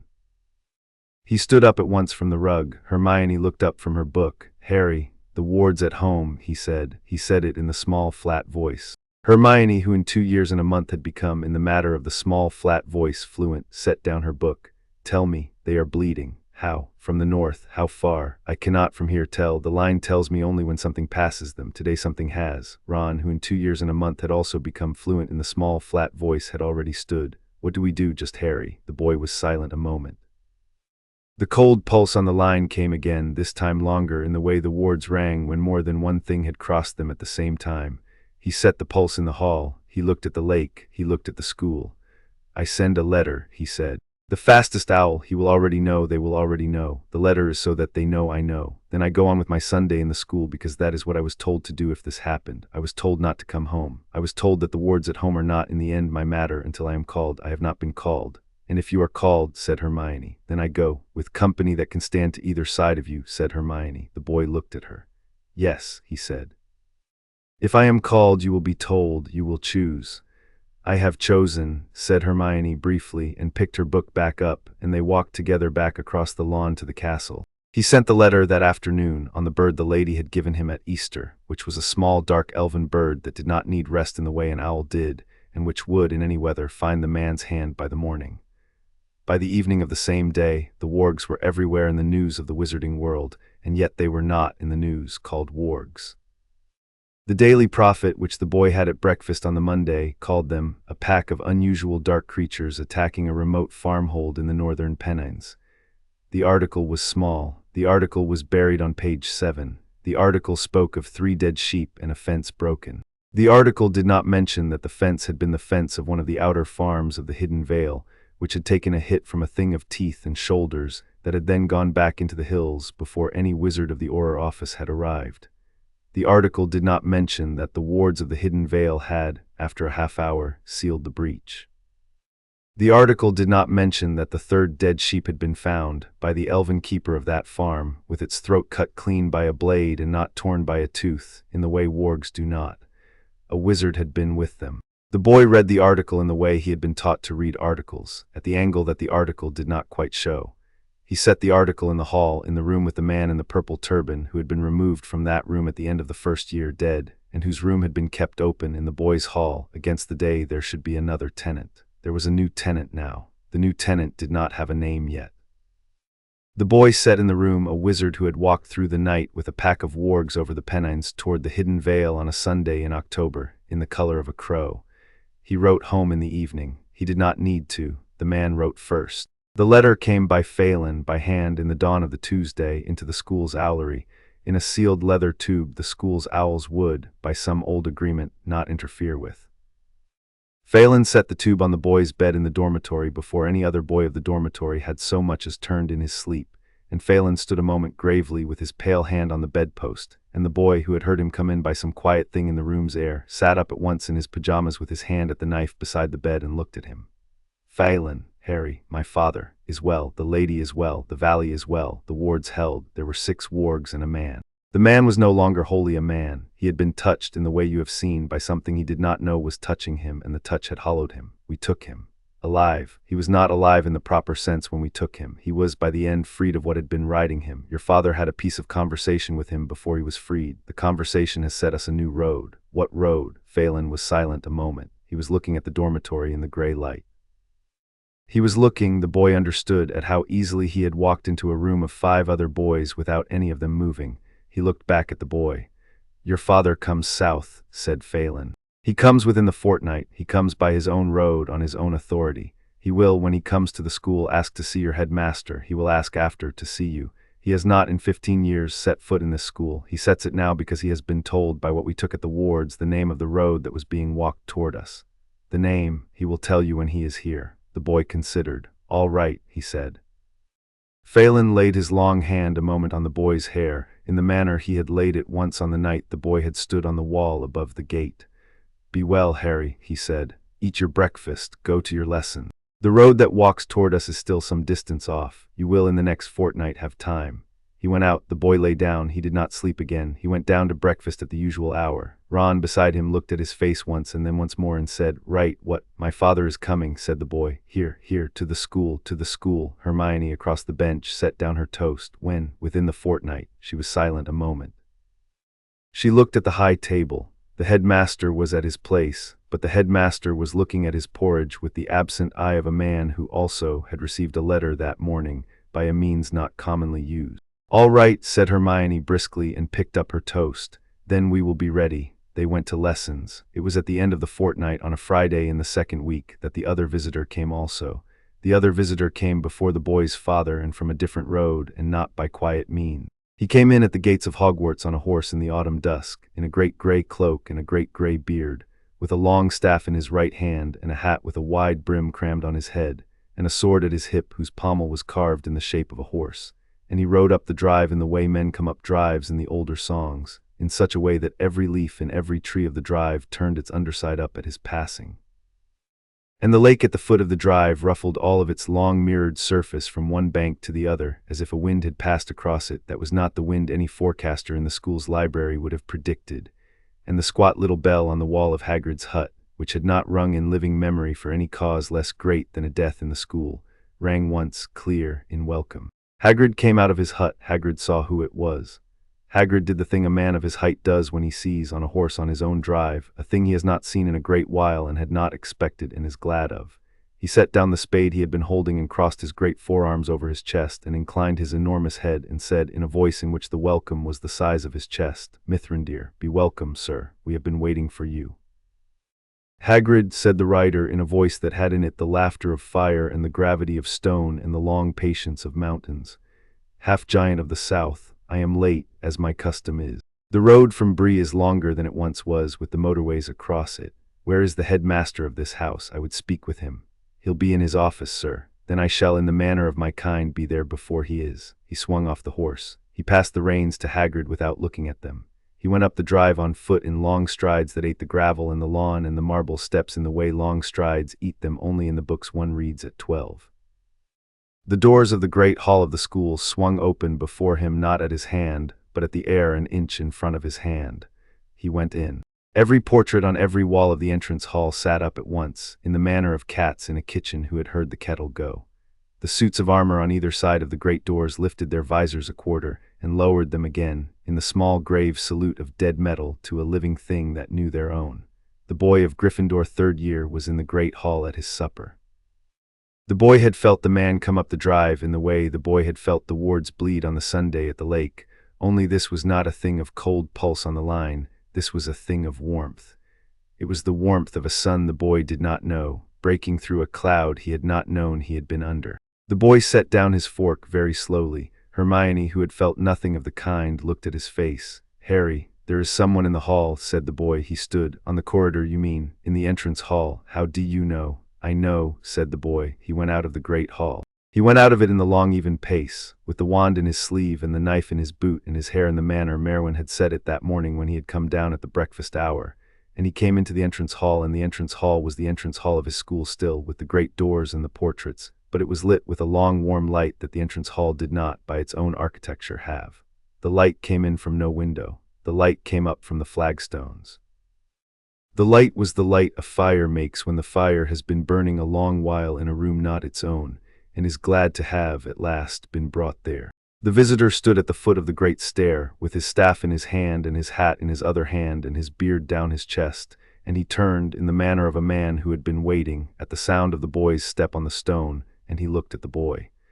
He looked at the boy a long moment. He looked at the boy in the manner old wizards look when they have been looking at certain children, on the long edge of certain ages, for the whole of their long lives, in the hope that one of them would, in time, walk down a stair toward them, and at last, in the long afternoon of their own road, one such child has done. "Estul's boy," said the visitor. The voice was not loud. The voice did not need to be loud. The voice was such that in the entrance hall of Hogwarts School of Witchcraft and Wizardry, the candles in the chandelier overhead all lined by the same 1 inch towards the speaker in the way of grasses on a hillside when the wind blows their tops over. The boy inclined his head in the manner Phelan had taught him at the gate of the hidden vale by a quarter. "Sir," he said. The visitor smiled. His smile was a thing the boy had not seen before on any face.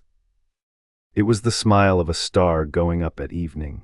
It was the smile of a fire that had been lit on a hill at the news of a victory. It was the smile of a long age finding at the very end of its long evening, a small thing it had been waiting for since its morning, and which it had, in the manner of long ages, half thought it might not see.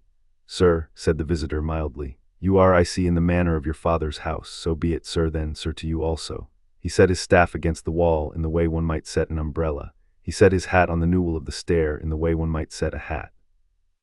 "Walk with me a moment, Estul's boy," he said. "The headmaster will be down the corridor in such time as he has finished pretending he did not know I had come. We have a few minutes." "All right, sir," said the boy. They walked along the lower corridor, past the door of the trophy room, past the door of the suit of armor with the broken visor, past the windows that looked over the lawn where an hour ago the boy had been carrying his books in from study. The light went with them. It was, the boy noticed without commenting on it, a smaller and more polite light in the corridor than the great kindled light in the hall. The light was a thing the visitor wore in the same way the visitor wore the cloak, and which he could, if he chose, draw tighter around himself or loose, in the manner of a cloak. "My name in this country," said the visitor as they walked, "is Gandalf. In some other countries it is other things. Mithrandir the half-giant called me by my old name. You may use whichever fits your tongue." "Gandalf, sir." "Gandalf, then, tell me of your father." The boy considered. He had been asked about the man before by Dumbledore in the first year. He had given Dumbledore the names. He had not since then been pressed. Strangers in the school did not ask him about his father. The man in the corridor with him now was not, in any sense, a stranger. The boy understood that, in the line on his forehead, which was not pulsing cold at this moment, but was oddly warm, in the way the line had felt the first time the lady had laid her fingers on it in the spring of his 11th year. "He is well, sir," said the boy. "He raised me from the age of 5. I was in another house before that. He took me out of it. He has brought me up in his own house, with my mother, and the woman of the house, and the dwarf, and the elves of his hold, and the men of his kind. He has taught you the things of his kind. Yes, sir, and the things of your mother's kind. My mother of the elves has taught me the language. My mother of the wizards is dead, sir. I learn her kind here." "You learn her kind here," said Gandalf gravely. He stopped at a window. He looked out into the dark. "The man who heads this school, Estul's boy, is a friend of mine of some 60 years. He is a great wizard. He has been a great teacher. He has been, in certain matters, a poor planner, and that I will tell him to his face within the hour. But he has been a great wizard." The boy waited. "He is also," said Gandalf, "the one who left you in the cupboard." The boy was silent a moment. "Yes, sir. I have not, in 60 years, found him wanting, until this evening. This evening I have, on my road from Bree, found him wanting. I have, on the road, considered what I will say to him. I have decided. Your father, when he comes, will say it also. Your father and I will say it together. It will be heard. It will be the last of that matter." "Yes, sir." Gandalf looked at him. The eye of Gandalf in the lamp of the corridor was very old and very quick and very kind, and the kindness in it had under it a steel the boy recognized. It was the steel Strider had at the bottom of his own kindness, and Merwin and the lady and the dwarf in his own laughing way, and Phelan, and which the boy was, in his 13th year, beginning to recognize at the bottom of his own. "Tell me of the line on your forehead," said Gandalf mildly. The boy considered. "My mother of the elves laid her finger on it once," he said, "in the spring of my 11th year, and said it was a piece of writing on a stone, and that the stone was me, and that I would, when I was grown, take it up in my own hand and lift it. She said it would until then not harm me if it was kept in careful hands. It has been in careful hands. It has in the school pulsed cold a few times." The first time was at the high table at my first feast, at the man in the purple turban. The second was at certain evenings in my first year. The third recently was at the bleed of the wards at home, of which my father wrote me. It is pulsing warm now, sir, in this corridor with you. I have not before today felt it pulse warm at anyone. Gandalf was quiet a long moment. He laid his hand on the boy's shoulder lightly in the manner men of his kind laid hands. It is a piece of him, he said, of the one who set the cold pulse in you. You have in you a piece of him. Your mother of the elves was right. It will not, in careful hands, harm you. It is warm at me this evening because I am a thing of fire, and the piece in you is a thing of cold, and a fire near a thing of cold sets the thing of cold to remembering that, in the long lives of cold things, it had once been warm. Do not be afraid of the warming. It is, in its way, a good warming for you. The piece does not in the warming take you, it is only reminded. Yes, sir, you will in time lift it, as your mother of the elves said. The lifting will not be by me. The lifting will not be by your father, though your father, when the day is on you, will stand beside you. The lifting will be by your own hand. I will, however, see you to the day. I will, that is to say, be in this country until that day, and I will, when you have need, come to where you are. Set my coming in your inner hall, Estel's boy. The hall, your mother of the elves has told me, is a hall now, and not a small, careful inner room. Set the coming in a room near the door. The room will not be much used. I do not in any age come often to a man whose work is to be done by himself, but I will come once or twice, have the room. The boy considered. I will have the room, sir. Good. A door at the end of the corridor opened. Dumbledore came along the corridor in his robe of midnight blue, with his hands clasped before him, and his face the face of a man who had been at his supper, and was, in particular, no more surprised than usual. Mithrandir, said Dumbledore. Albus, said Gandalf, you did not give me the courtesy of an owl. Number, I should have liked to set out the tea. You may set it out now. I am not, this evening, in any hurry. The boy and I have spoken. The boy is well raised. The boy will go to his supper. Dumbledore looked at the boy. He looked at the boy with the eye he had used in the first year in his office, in the long, sorrowful moment when he had said that he had been wrong. The eye was the same eye. There was more in it tonight, of the long, grave wondering of an old man set in front of a thing he had been wrong about for a long time, and had not, until tonight, had set in front of him so plainly. Go to your supper, Harry, said the headmaster quietly. We will speak, Mithrandir and I, in my office. Tell also your friends. Tell them in particular your friend Miss Granger, who has, I am told, a great gift for the marshalling of facts. She will, in her own time, hear from me of what is in the wind. Better that she begin to set what is in the wind in the order she sets things. The boy inclined his head. Yes, sir. He went back down the corridor towards the great hall. Behind him the warm light went with the two old wizards up the stair towards the headmaster's office, and the entrance hall settled by degrees into its ordinary lamplit dignity, and the candles in the chandelier overhead resumed their ordinary uprightness, and the portraits on the walls who had been sitting up sat back in the manner of cats whose kitchen has gone quiet again. In the great hall Hermione and Ron looked up from their plates. Well, said Ron. Well, said the boy mildly. He sat. He picked up his fork, he considered the room, he looked at the high table. The headmaster's chair was empty. Chair beside the headmaster's was the chair of Professor McGonagall, who at this moment was looking at the empty chair with the eye of a deputy who had not, this evening, been told. Tell us, said Hermione. The boy told them in the small, flat voice, in the manner he had been told they were to be told. He told them of Gandalf, and of his coming up the drive, and of the candles in the entrance hall, and of the conversation in the corridor. He told them what he had been told about the line on his forehead. He did not, by his own choice, tell them what he had been told about the lifting. He set that piece, for the moment, in the hall in a quiet room, to be looked at later. Hermione, when he had done, sat with her hand on the rim of her plate a moment. Then there is more in the wind than the wargs, she said. Yes, your father will come. He will, when, tomorrow, or the day after, she thought. Then I will tonight write to my own father. He will be told nothing in detail. He will be told that I will not on any matter lie to him, and that there is a matter I cannot yet in detail share with him, and that I will share with him what I can when I can. He will understand. He understood at the end of last year the matter of the basilisk in such detail as I gave him. He will this year understand more. All right, said the boy. Ron. My father knows already, said Ron around a bite of potato. Or the order knows, whichever. Dad's been with Dumbledore's lot since I was small. I'll write him too. Don't fuss, just Harry. We're not on the train, are we? We were on the train 2 years ago. We are not on it now. The boy considered. He looked at Ron. No, he said gravely. We are not on it now. The man came up the drive the next evening, in the dusk, on a tall gray horse he had not before brought into the country south of the Hidden Vale. He came alone. The horse was warm with the road. The man wore the green-gray cloak and the working sword at his hip, and his face was the face the boy had seen on the morning the lady had come home, only it was, this evening, the face of a man who had ridden 200 miles in the day and had not in those miles set down what he had been carrying. The boy was on the steps of the school when the horse came up the gravel. He had been on the steps a full half-hour. The school was at its supper. Hermione, by her own quiet maneuver with a fourth-year prefect, had got him excused. The horse stopped at the foot of the steps. The man swung off. He set the reins to a post Hagrid had set out an hour before in expectation. He came up the steps. Stopped on the step below the boy. He looked at the boy a long moment.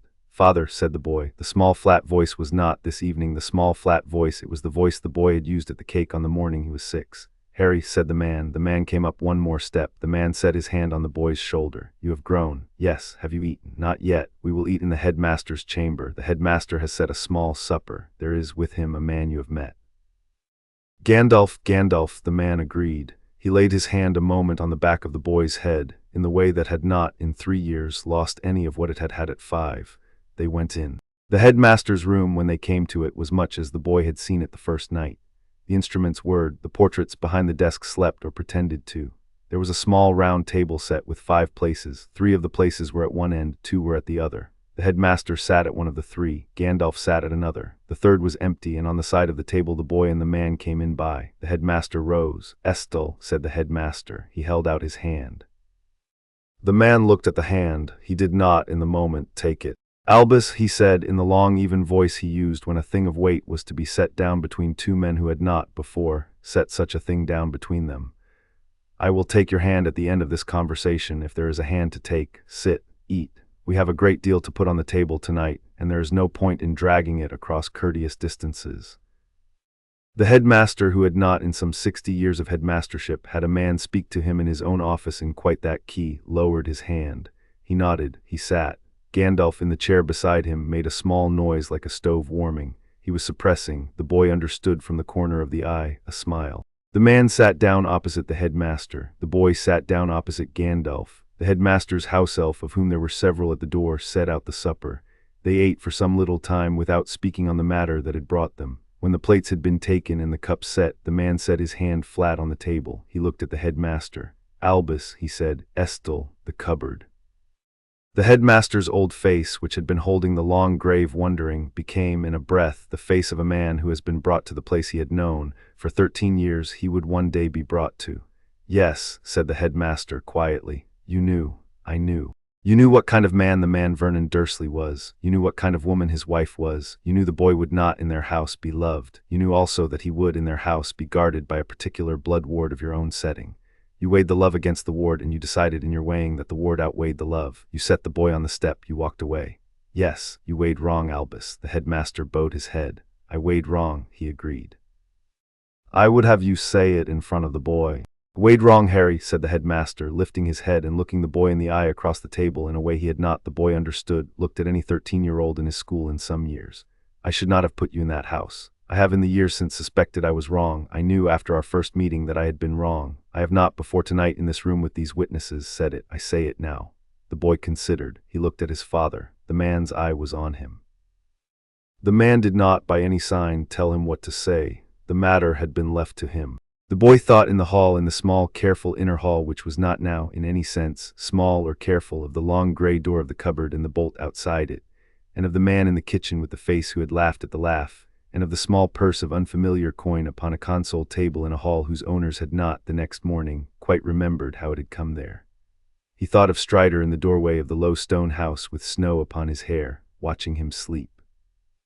He thought of Merwin at the kitchen door rubbing warmth back into his small, frozen fingers. "I forgive you, sir," said the boy mildly in the small, even voice, "for my own self. I cannot forgive you for the years between. The years between were taken from me, and I cannot, of my own authority, give them back to anyone. But for myself, today in this room, I forgive you."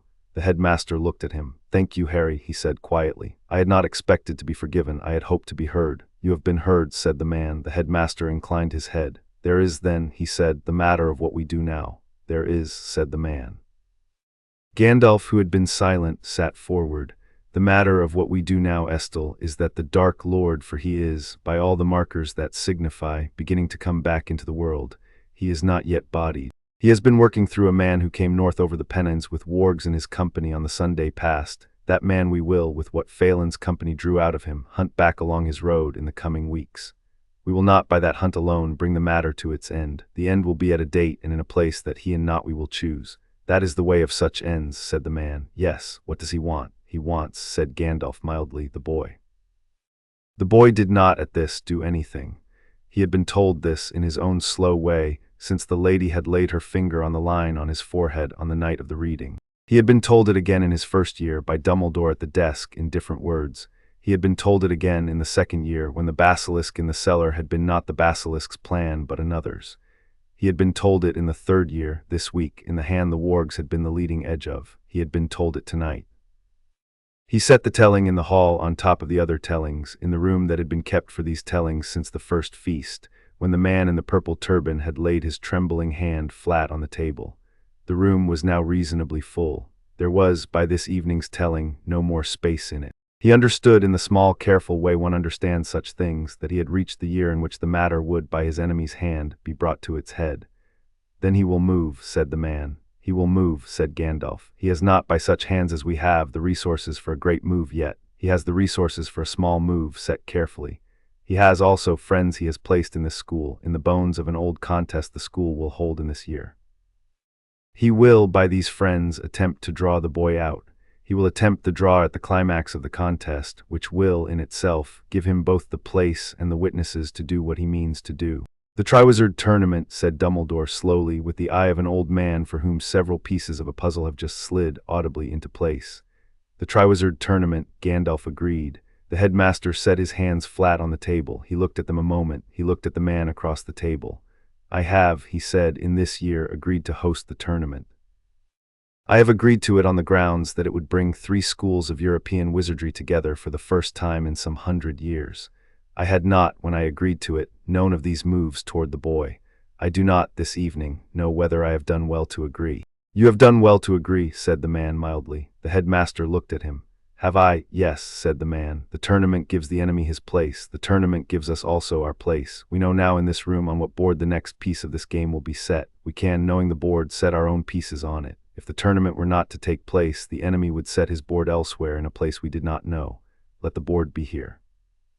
The board, then, is a board we have been given a chance to read. And the man looked across the round table at his son. Harry, he said, Father, you will, in some manner the enemy has not yet shown his hand on, be nominated to this tournament. You will not have nominated yourself. You will not, by the school's own laws, be old enough to be a contestant.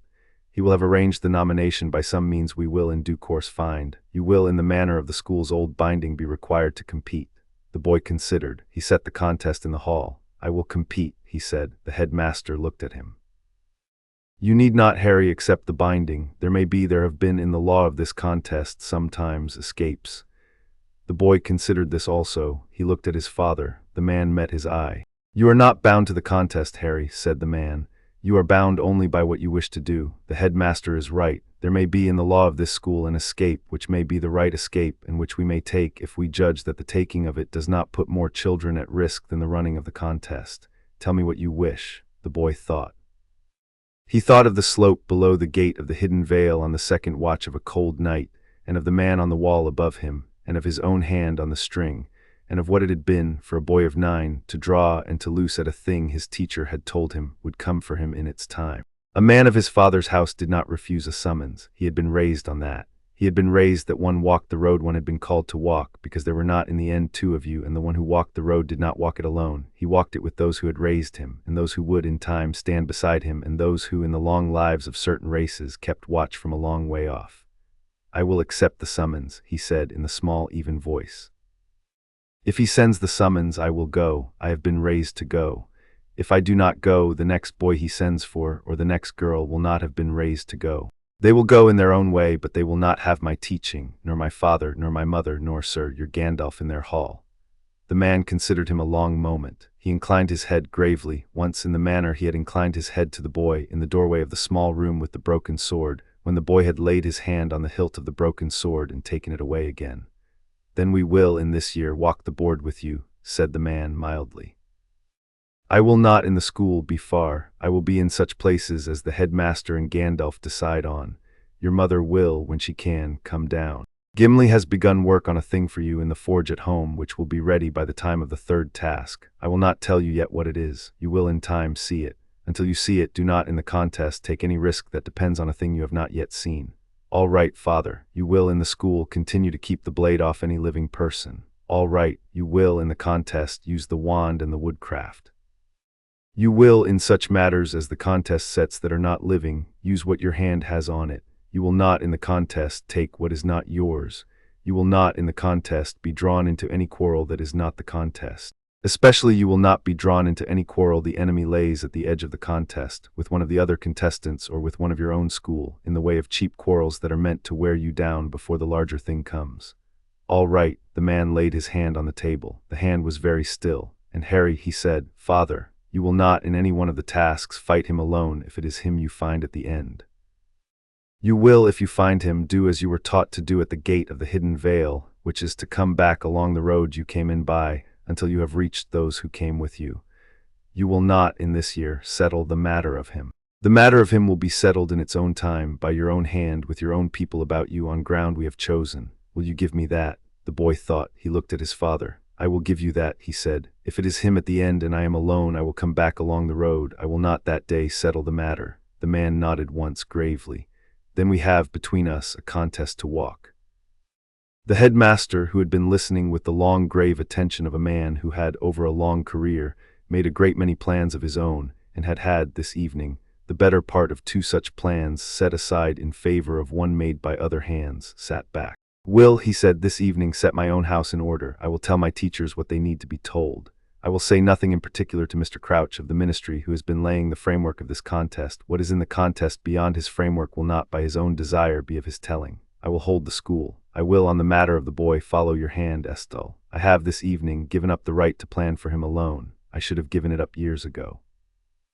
I give it up now, the man considered. He put out his hand at last across the table. The headmaster took it. It was, the boy noted in the hall, the first time a man of his father's line had shaken the hand of a headmaster of Hogwarts in some 1,000 years. Gandalf, on the other side of the table, sat with his great hands clasped in his beard, and looked with an old man's quiet satisfaction into the middle distance over the cups. Well, said Gandalf after a long moment, that is, in any age, no small thing. Eat your pudding, Estelle's boy. You are 13 and a contest is coming, and the pudding is on the headmaster's table. Very good. Yes, sir, said the boy. He ate his pudding. In the morning, before the school was awake, the man rode out down the drive, and Gandalf at his shoulder, the two of them shoulder to shoulder on grey horses, in the long, even pace of men who had walked a great many roads together in a great age before this one, and they passed the gates and they were gone. The boy went down to breakfast. The hall was as a hall is in the morning of a school. Hermione, across the bench, looked at him and looked at him a moment longer, and then went back to her toast. Ron, beside him, asked him for the milk. The boy passed the milk. In November, when the goblet of fire was set out in the entrance hall, and the names of the contestants were drawn, and 3 names were called, and 3 contestants stood up, the goblet, after a long silence in which it had been believed to be done, breathed out one more time, with the small, dry breath of a goblet that had been compelled to a 4th answer, and a piece of parchment with the boy's name on it floated up and out of the green fire, and the headmaster, who had been told this would come, did not in his face do anything visible. He read the name aloud. The boy stood up. Stood up in the long even pace, in the green-gray shirt under the school robe, with the wand in his sleeve and the knife in his boot and the short sword on its hooks under his bed in the dormitory 200 yards behind him, and he walked in the long even pace between the rows of his school to the small chamber where the 3 contestants stood, and he did not on the way look at any face in the hall. He had been summoned. He had not in this year refused a summons. He had been told he would not. He went on, Chapter 6, the Moor, the King, the Shadow. The first 2 tasks of the contest the boy walked through in the manner he had been walked through them by his teachers. The first was a matter of a dragon. He walked into the enclosure with the wand in his sleeve and the woodcraft in his bones, and he did not, in any sense, fight the dragon. He laid the egg into the air on a small, fine charm that did the work of 3 years of bow practice, and he picked the egg up at its descent on the far side of the dragon's tail without so much as looking at the dragon, and he walked out. The crowd, who had been expecting a fight, gave the kind of confused clapping a crowd gives when a thing has been done so far inside the rules that the rules themselves have, in the seeing of it, taken a step back. He sat down in his tent. He drank water. He went to his lessons in the afternoon. The second was a matter of water and of friends held under it.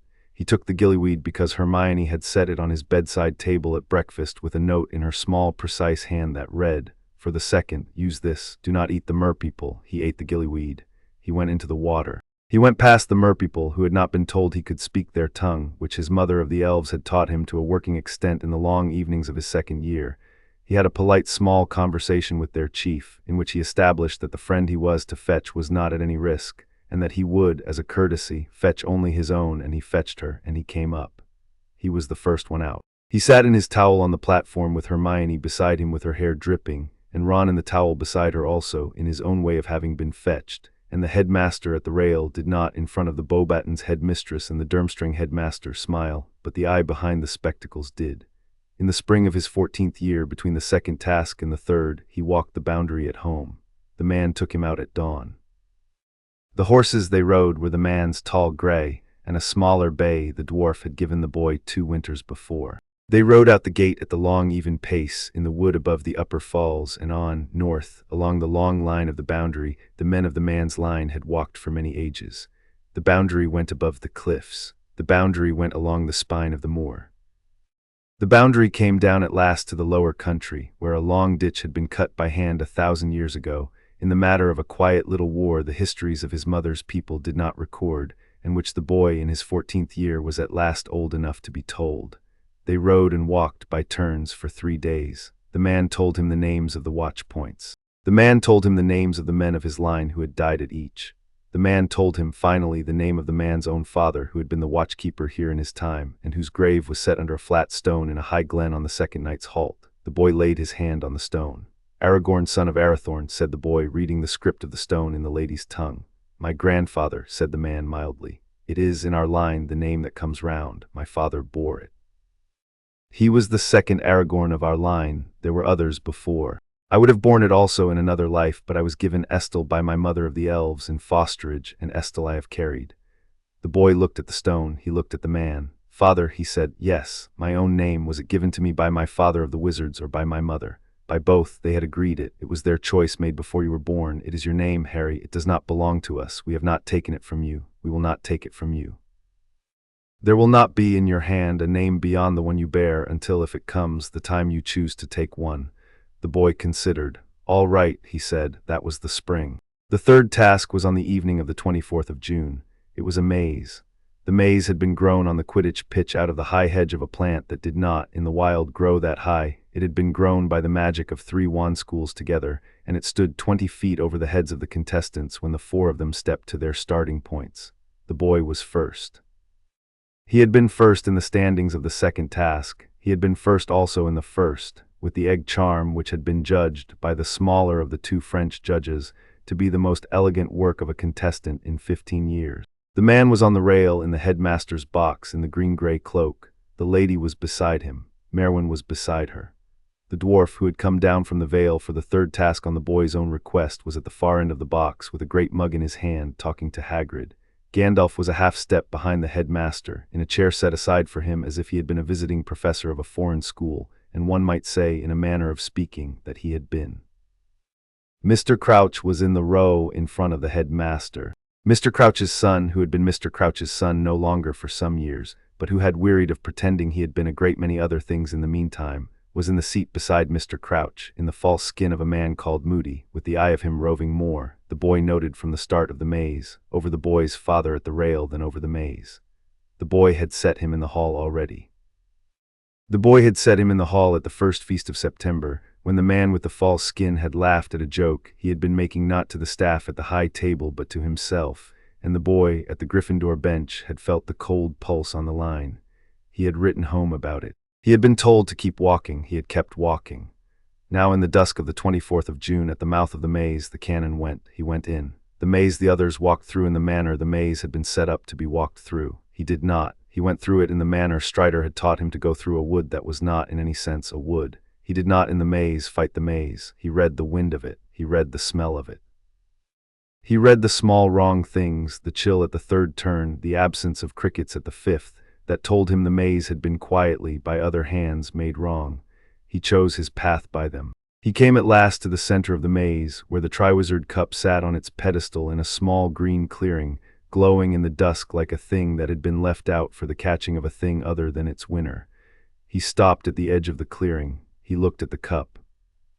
He looked at the cup with the eye Strider had taught him for things one had been left, and his line on his forehead pulsed cold, and his teaching settled in his bones, in the quiet way certain teachings settle in the bones of a young man on the eve of an old thing. The cup was a portkey. The cup had been set to take him to a place that was not the Hogwarts pitch. The boy considered. He did not in this matter have an instruction from his father. He had been told in the long round table in the headmaster's room in the autumn that if he found the enemy at the end of any of the tasks, he was to come back along the road. He had a road. The road from this clearing was back into the maze, then back along the path he had come, then out of the mouth of the maze, then along the lane to the headmaster's box, then up the steps, then to his father. That was the road back. He had told his father he would walk it. He looked also at the cup. If he did not take the cup would not, by the laws of the contest, be won at all. The maze would, after a count of hours, be unmade, and the contest would be declared in the strict sense a wash. The enemy would then have lost the chance of his ambush, and would then set the ambush in another place on another day, perhaps in a place the boy's people would not in such time have read. The boy considered both. He had been told in his 14 years not to settle the matter of the enemy alone in such case as he found him alone. He had not been told he could not in such case walk into the enemy's place, see what he had laid out there, and walk out of it, taking with him the names of those he had laid out, and the shape of the trap, and the small careful information of how the trap had been built. He had been told to come back along the road. He had not been told he could not, on a road of his own choosing, come back by a longer route. He chose. He drew the short sword the dwarf had made him. The short sword the dwarf had relengthened twice, the short sword whose grip was now the grip of a young man and not of a child. He laid the wand also into his right hand, in the new grip Merwin had taught him over the Easter, in which the wand lay along the back of the hilt of the blade as a small straight pen, in the way the wand-end blade combatant of his father's house had carried his tools since the long-ago wars his father had told him of in the watches of certain nights. He set his left hand on the cup. The world turned. He landed in a graveyard in the night. The graveyard was old. The graveyard was on a hill. The graveyard had a low stone wall and a yew tree at one end and a great marble tomb in the middle of it, on which had been carved, in the script of his mother's people, the name of a man whose son had become in time the enemy. There was a fire in the bowl in front of the tomb. There was a hooded figure beside the bowl in a long robe. There was a bundle in the figure's arms. The bundle was small. The bundle moved. The boy was on his feet at the landing. He had landed in the long even crouch the elf master had taught him to land in. He had the blade and the wand already in the line. He had read the graveyard in his first heartbeat, the wall, the yew, the tomb, the figure, the bowl. He had set them in the hall. The figure turned. It was the false skin of the false Moody. The boy had known it would be. He had known it would be in the maze in the moment the false eye had looked at his father in the headmaster's box. He had not in coming given the false skin time enough to lay out the chain. The figure had not been expecting him in this minute. The figure had been expecting him in 20. The figure raised its wand. The boy moved. He moved in the long, even way Strider had taught him to move, when one had a count of 3, before the other's hand came up. He moved across the graveyard in 3 strides, and the wand light from the figure's hand went past his shoulder and into the wall behind him. And the boy was at the figure before the figure had completed its second word, and the boy did not strike with the blade. He had been told not to draw the blade on a living person. He struck with the pommel, in the small, careful way the dwarf had taught him in the second year, behind the figure's ear, and the figure dropped on the grass of the graveyard. And the bundle which the figure had been carrying rolled out of its arms and lay in the grass. The bundle, the boy saw, was the body of the man as he had been before he was a body. It was small and twisted and white. It was breathing. It was breathing slowly. It was in the manner of bundles ready to be put into the bowl. The bowl was already simmering with what would be done. In the moment a young man's blood had been added to it, with the man's father's bone in the servant's hand and the boy's own blood, in the ritual of the old kind that did not, in the laws of his mother's people, get spoken of out loud. The boy did not put his hand near the bowl. He stood over the bundle a moment. He considered the bundle. He had been told when he was 8 by Strider at the fire of the touch of white-touched things, and of how one did not lay one's hand on such a thing, because a thing that had stopped was a poor thing to put one's hand on. He considered the bundle. The bundle was not in the proper sense a white. The bundle was in the proper sense a thing that had stopped breathing once already, and had been kept breathing by means that would not, in the laws of any old kind, hold for very long. He did not put his blade into the bundle. He had been told, at his father's hand on his shoulder in the autumn, that he would not, on this year, settle the matter of his enemy. He considered also that there were ways of leaving a thing that was not a settling and was not a sparing either. There was a way of leaving a thing in such case that the leaving was itself a setting down of the thing for a later hand, which was, in his father's hand, a hand that knew this kind of work. He did the work. He took from his coat pocket the small flask of holy water Merwin had set in his pocket 2 days before, in the kitchen of the small lodging the man had taken on the edge of the school for the contest, and which Merwin had said, in the small grave way she had, was for the contest. He uncorked the flask. He poured the water along the line of the bundle in 3 slow lines, in the manner the lady had taught him at the bench by her window in his 13th year. He set the empty flask on the grass beside the bundle. The bundle did not in the water scream. The bundle did not in the water dissolve. The bundle was no longer in the water an option for the cauldron. The cauldron, when its master came to it later, would find that the cauldron's master had been put, by the act of a 14-year-old at a graveyard in the night, in such a position that he could not, at that bowl on that bone, with that hand, with that blood in this year, come back into the world. The boy did the rest of the work also. He bound the false-skinned man at the wrists and the ankles, with cord he had carried in his pocket for 2 years for such work, in the knots the dwarf had taught him in the forge. He took the false eye out of the false skin's head, because the false eye was not the false skin's eye and would, if let stay, see what the boy did not wish in the next minutes to be seen by certain other parties. He took the wand out of the false skin's hand. He took the small flask from the false skin's belt, in which had been kept the draught of the false skin's making, which the false skin had been drinking at the hour for a long while. He set all of these things on the grass beside the cauldron. He did not break the cauldron. The cauldron was old. The cauldron broken in a graveyard would have made the kind of noise the old kind would have heard in places the boy did not want them to hear it. He left the cauldron standing. He went to the cup. The cup was in the grass where he had let it fall in the first moment when the false skin had raised its wand. The cup was, in the strict sense, a one-way portkey. It had been set to take him in only. He laid his hand on it anyway. He spoke into it in the lady's tongue, the small return word he had been taught for portkeys of this kind by the elf-smith of the upper terrace, in the long winter of his 13th year. The cup in his hand considered. The cup made the small inner click of a portkey rethinking its programming. The cup was, by an art that was older than the contest's making of it, a two-way portkey now in the boy's favor. He gathered the false skin into the cup's ark. He gathered the eye and the wand and the flask and the wrapped-up bundle, in a piece of cloth he had set out for that purpose. He set the empty flask of Merwin's water on the cauldron's lip, in such a way that the next hand to lift the cauldron would lift the flask first. He laid his hand on the cup. The world turned. He landed in the entrance of the maze in the dusk of the 24th of June on the Hogwarts pitch in front of the headmaster's box, with the cup in his hand and the false skin in a heap beside him and the wrapped bundle in the cloth at his feet. The crowd, which had been growing restive in his absence, fell silent. The headmaster stood up at the rail. The man stood up at the rail beside him. The lady stood up at the rail beside the man. The boy looked up at his father. The man's eye on him was the eye the boy had seen on the morning the lady had come home. It was not the eye of a man for whom a single second had been an easy second, but it was the eye of a man for whom a second of high price had been, by his son's hand on the cup, brought safely to an end. "Father," said the boy in the small, flat voice that was now the voice of a young man and not a child. "Harry," said the man. The boy lifted the cup. He set it on the grass. "He is not in this year coming back," he said. "I have not in this year settled him. I have left him a piece of work to do that will, in the count of his own self, set him another 12-month back from his bodying. The man at my feet, sir, is Mr. Crouch's son. The eye in the cloth is the false eye Mad Eye Moody is missing, and which we will, in this evening, return to him. The bundle in the cloth, sir, I would have you take it to your office and put it under glass." The headmaster came down out of the box at the long, even pace of a headmaster of Hogwarts who had in his evening been given a piece of work he had not been expecting, and which was, in the doing of it, the work of the next hour. It was the work of the next hour, and of much that followed. The summer began in earnest after that.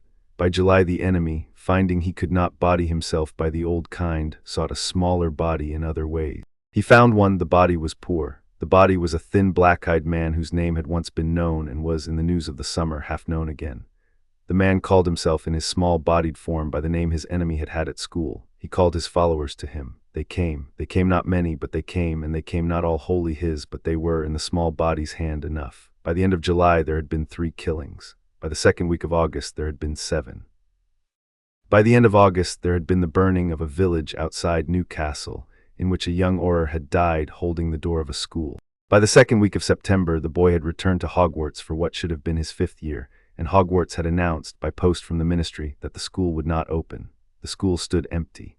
The headmaster stood at the great front doors in the long quiet evenings with his wand at his side, and he was not in those evenings alone. Gandalf was at his elbow. The boy did not go back to school. He went home to the Vale. In the Vale that autumn the dwarf finished his work. He had been working it since the boy was 7, in his slow, careful way, with help that had been called in from the lonely mountain over the year of the contest and the year before, in the matter of certain alloys that were not in the catalogues of any English forge listed.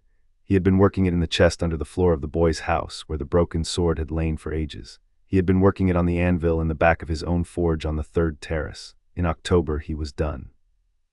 The lady stood at one shoulder of the dwarf at the door of the forge, and the man at the other, and the boy a half-pace behind, when the dwarf came out at last with the sword in his hand. The sword was the sword of the chest. It had not changed in any way that the boy could have named at first glance since the day in the small room when he had been 7. The 2 pieces that had been 2 pieces were now 1 piece. The blade, where the break had been, did not show any line.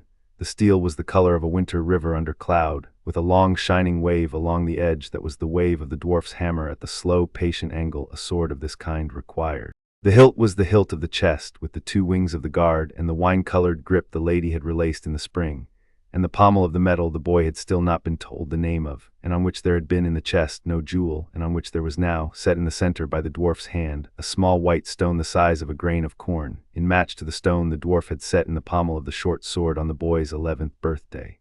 The dwarf laid the sword across his forearms.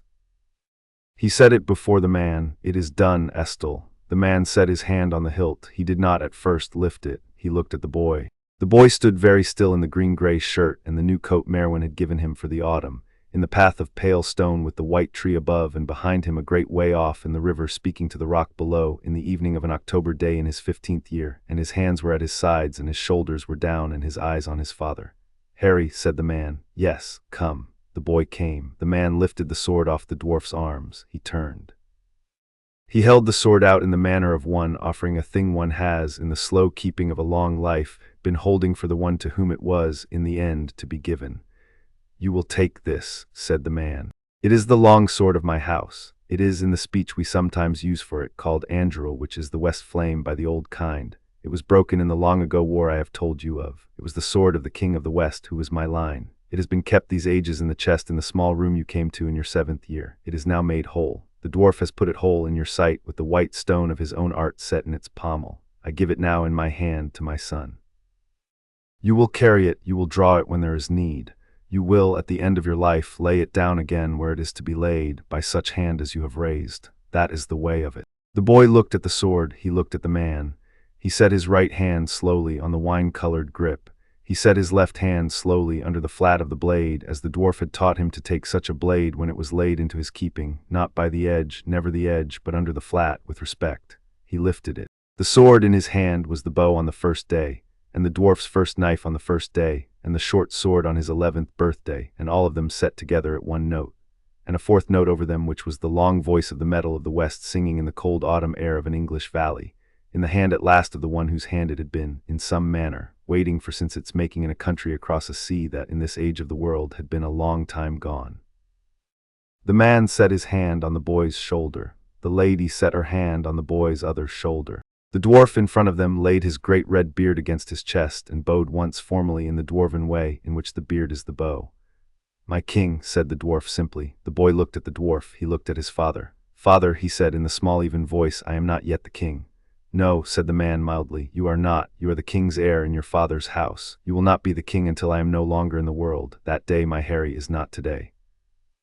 Today you are my heir and the heir of your line and the carrier of the sword of your line.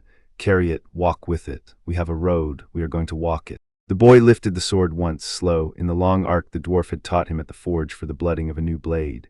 He set it back at his side, in the long sheath the lady had had ready, of leather the color of wine and silver thread along its mouth. He sheathed the sword. He felt in the line on his forehead the long warm pulse he had felt in the corridor on the day Gandalf had come to Hogwarts. The road was on him. He set the road in the hall, in the center, in the great long room that had been built for it. The road went in the next 4 weeks, north and east. The enemy had set up his court in a hall in North Yorkshire that had not, since the last age of the wizarding world, been opened. The hall was on a moor, the moor was high.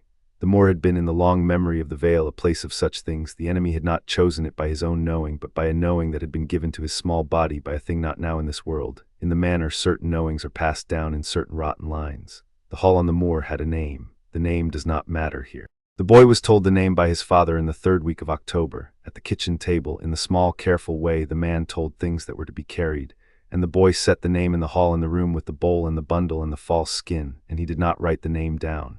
The enemy had with him, by the 2nd week of November, a number of his old men. He had also, by the 2nd week of November, a great number of the dead. He had been in the dark days of the autumn raising them at the graves of his old followers, and he had been raising them at the long barrows of the north, and he had been raising them at the fresh graves of the burnings of his summer. He had set, by the end of November, a host of the unliving in the long ditches of the moor below his hall, in such number as had not, in this country, been seen since the last battles of the line of the man's grandfather in the long-ago war. He had set them to stand, in the manner of the white-touched, in long quiet ranks, with the dawn at their faces and the hall at their back. He intended, the boy understood, for the boy to come up the moor at him. He had been laying out the trap of it since the 3rd task. He had been hoping the boy would come up alone, with the heart of an angry 14-year-old. He had not in his small body quite understood that the boy was 15, and had a sword of his line at his side, and had a father at his shoulder, and had behind his father the long line of his father's house.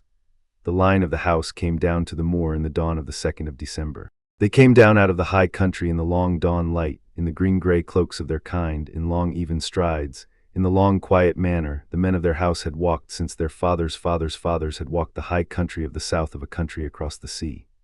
The boy walked at his father's right shoulder. The dwarf walked at the boy's right side, with his great war-axe across his back, in the manner the dwarves of the lonely mountain had not walked in this country in 2 ages. The elf-master Phelan walked behind, with a long bow strung. The lady walked at the man's left, with her own slim bow at her shoulder, the lady who had not in any age been anything but a queen of her own kind.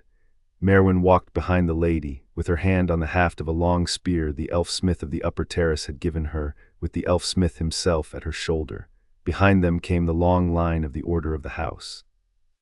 112 men of the man's kind, in the cloaks of their kind, with the long bows and the long swords and the quiet eyes of men who had been hunters of dark things in the dark places of this country for a great many ages, and who had at last been called by their lord. Behind them came also, by some other road, a small company of others. The headmaster Albus Dumbledore was in this company. So was Professor McGonagall, with her wand drawn and her hair in the long iron braid she wore for hard work. So was Hagrid, with a great long club of oak. So was a tall, thin woman of the school who taught arithmancy, and the small charms master, and 3 of the older Aurors of the ministry whose names did not, in the long histories of this country, mean much, but whose hands at this morning were on their wands, and who had come because their headmaster had asked them.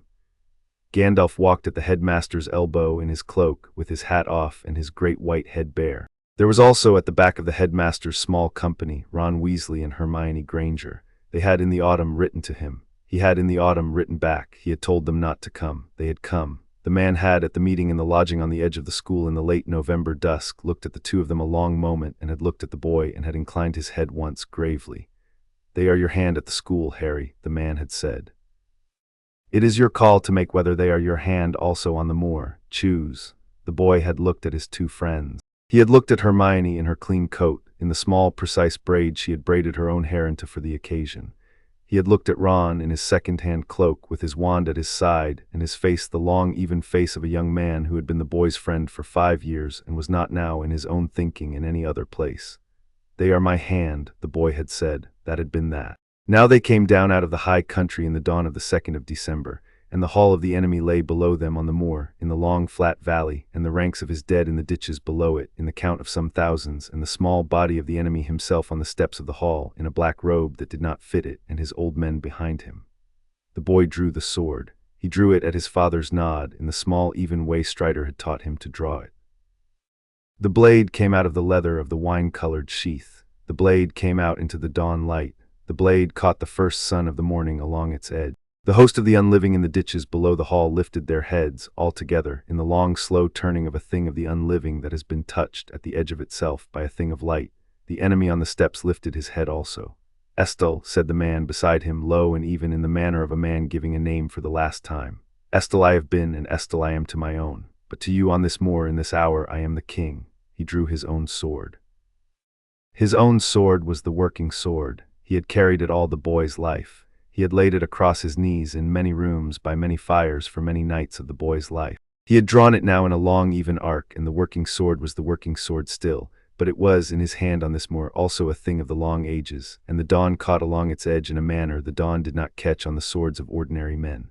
The man looked at the boy. Harry, father, you will in this hour walk at my right. You will not on this moor leave my side. You will not on this moor look for the small body of the enemy alone. The small body of the enemy will, by his nature, look for you. When he comes within reach, I will turn to him. You will turn to him. We will turn to him together. The end he comes to today is the end he has earned in the long years. The hand that ends him is your hand, by right of his work upon you when you were 1 year of age. The hand at your shoulder is mine, by right of what I have in the years between made of you. We will, between us, set the matter down. Do you understand? I understand. Then come. They went down. They went down in the long even pace of the men of his house. They came onto the floor of the long flat valley. The host of the unliving moved against them in the long slow forward of the unliving. The line of the order of the house went into the host of the unliving in the long fine work of bow and sword the order had been practicing in the high country for some ages. The dwarf went into them with his axe. The elves of the upper terrace went into them with the long bows. The headmaster's company went into them with the wandwork of a school that had not, before this morning, sent its master out of doors in such a manner since the last age. Gandalf went into them with the staff and the long blade of his hip, and the staff was a thing of white fire, and the line of the unliving in front of him fell and fell and fell, in the long slow falling of unliving things into which a thing of fire has at last been brought to bear. The boy walked at his father's right shoulder. He did not in the first hour see what was in front of him in any, but the long even way Strider had taught him to see a thing in front of him. He set the host in the hall. He set the long ranks in their places. He read the air a yard in front of the dark. He drew. He loosed once, twice, 3 times, with the bow on his back that Legolas had given him in the 2nd year of the 3rd age of his learning. He loosed his 4th and 5th arrows into a knot of the enemy's old men who had come down the steps of the hall toward the lady's flank, and the knot, when his arrows had been laid into it, broke, and the lady's flank held. He drew the long sword of his line. He set it against the host. The host in the dawn did not, in the count of its long unliving ages, know what to do with the west flame in the hand of the heir of the line. The host parted in front of him. The host parted in front of his father. The host parted in the long quiet wedge of 15 men of the order at the boy's shoulders and his father's, all the way across the floor of the valley until they came at last to the foot of the steps of the hall. The small body of the enemy stood there. It stood in the black robe. It had a wand in its hand. The wand was the wand the old man Ollivander had spoken of in the 1st year of the school, on the long counter of his shop. The wand was the brother of the wand at the boy's sleeve. The small body in the dawn looked at the boy and at the man at his shoulder and at the long sword of the west flame in the boy's hand, and the small body's old face did, in the count of 1 heartbeat, what the face of an old enemy does when an enemy has, in the wrong moment, understood a thing he had not, until that moment, been allowing himself to understand. The small body had thought until that moment that the boy was coming up the moor to be afraid. The boy was not afraid. The boy was not afraid because the boy had been raised, in the hidden vale of his father's house, by a king of a forgotten line and a lady of the elven kind, and by a woman who had given him bread on a morning in his 6th year and had not, since, in any morning of his life, given him cause to be afraid in his own kitchen. He had been raised in such a manner that the matter of fear, when it came to him as the matter of a tool one had been taught the use of, and which one did not, on the matter of one's own life, take up. He took it up today only in the small even way Strider had told him to take it up, which was to set it in the line of one's own breath and let the breath move it, and not the other way round. The small body of the enemy raised the wand. It said a word. It said the word that had killed the boy's mother of the wizards, and had killed the boy's father of the wizards, and had in the boy's 1st year not killed the boy in the cot in the upstairs room of a cottage in Godric's Hollow. The boy did not, this morning, dodge. He set the long sword of his line at the line the green light was coming on. He set the blade in the small careful angle the dwarf had taught him at the forge for the parry of light, which is the parry of a thing of light, which is a parry no boy of the wizard school had been taught, but which a smith of the lonely mountain had taught his apprentice in the long evenings of the boy's 11th year against this morning. The green light met the blade. The green light went along the edge into the west flame, and the west flame in the boy's hand brightened. The small body of the enemy on the step lowered its wand a quarter inch. The man at the boy's shoulder took one step forward. He stepped between the small body of the enemy and his son. He set the working sword at the line he had carried it at for 50 years. He did not in his face do anything visible. He spoke once in the man's measured voice in the long even hall of the dawn.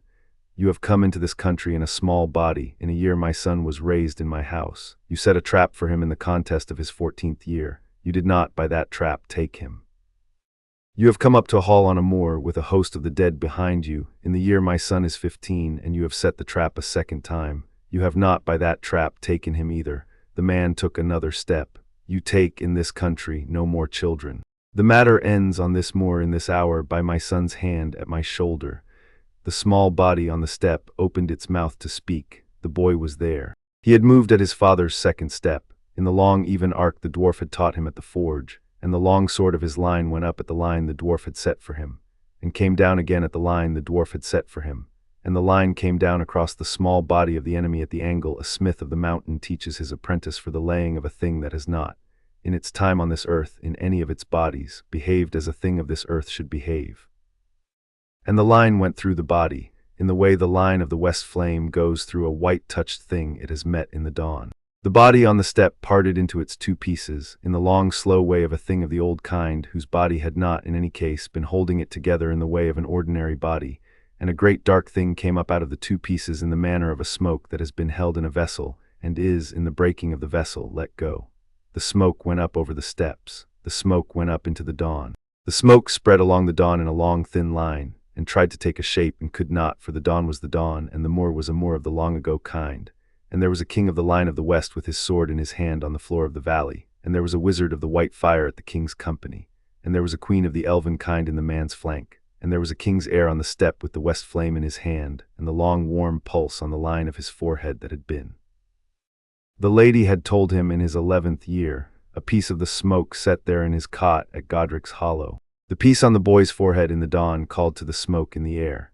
The smoke in the dawn came to the boy's forehead. The boy did not in the moment do anything in particular. He stood on the step. He held the west flame down at the low guard. He let the smoke come. He felt in the line on his forehead the long slow stirring of a piece of something old reaching up to be taken back into the larger thing it had been broken from. He let the line take what was coming. He did not, in the manner the lady had warned him in his 11th year, let the larger thing reach in past the line. He took only what was his, which was the piece, and he set it in the hall, in a room he had not before opened in the center, and he closed the door of that room. The larger smoke in the dawn, having lost the piece, broke at last, in the long slow breaking of a smoke that has nothing in this world to hold it. It went out. It went out in the way a smoke goes out when the fire that fed it has been allowed in long disuse to gutter. It did not, in going out, scream. It had no mouth. It made instead the small dry note of a thing that had at last, after a great while, been ended.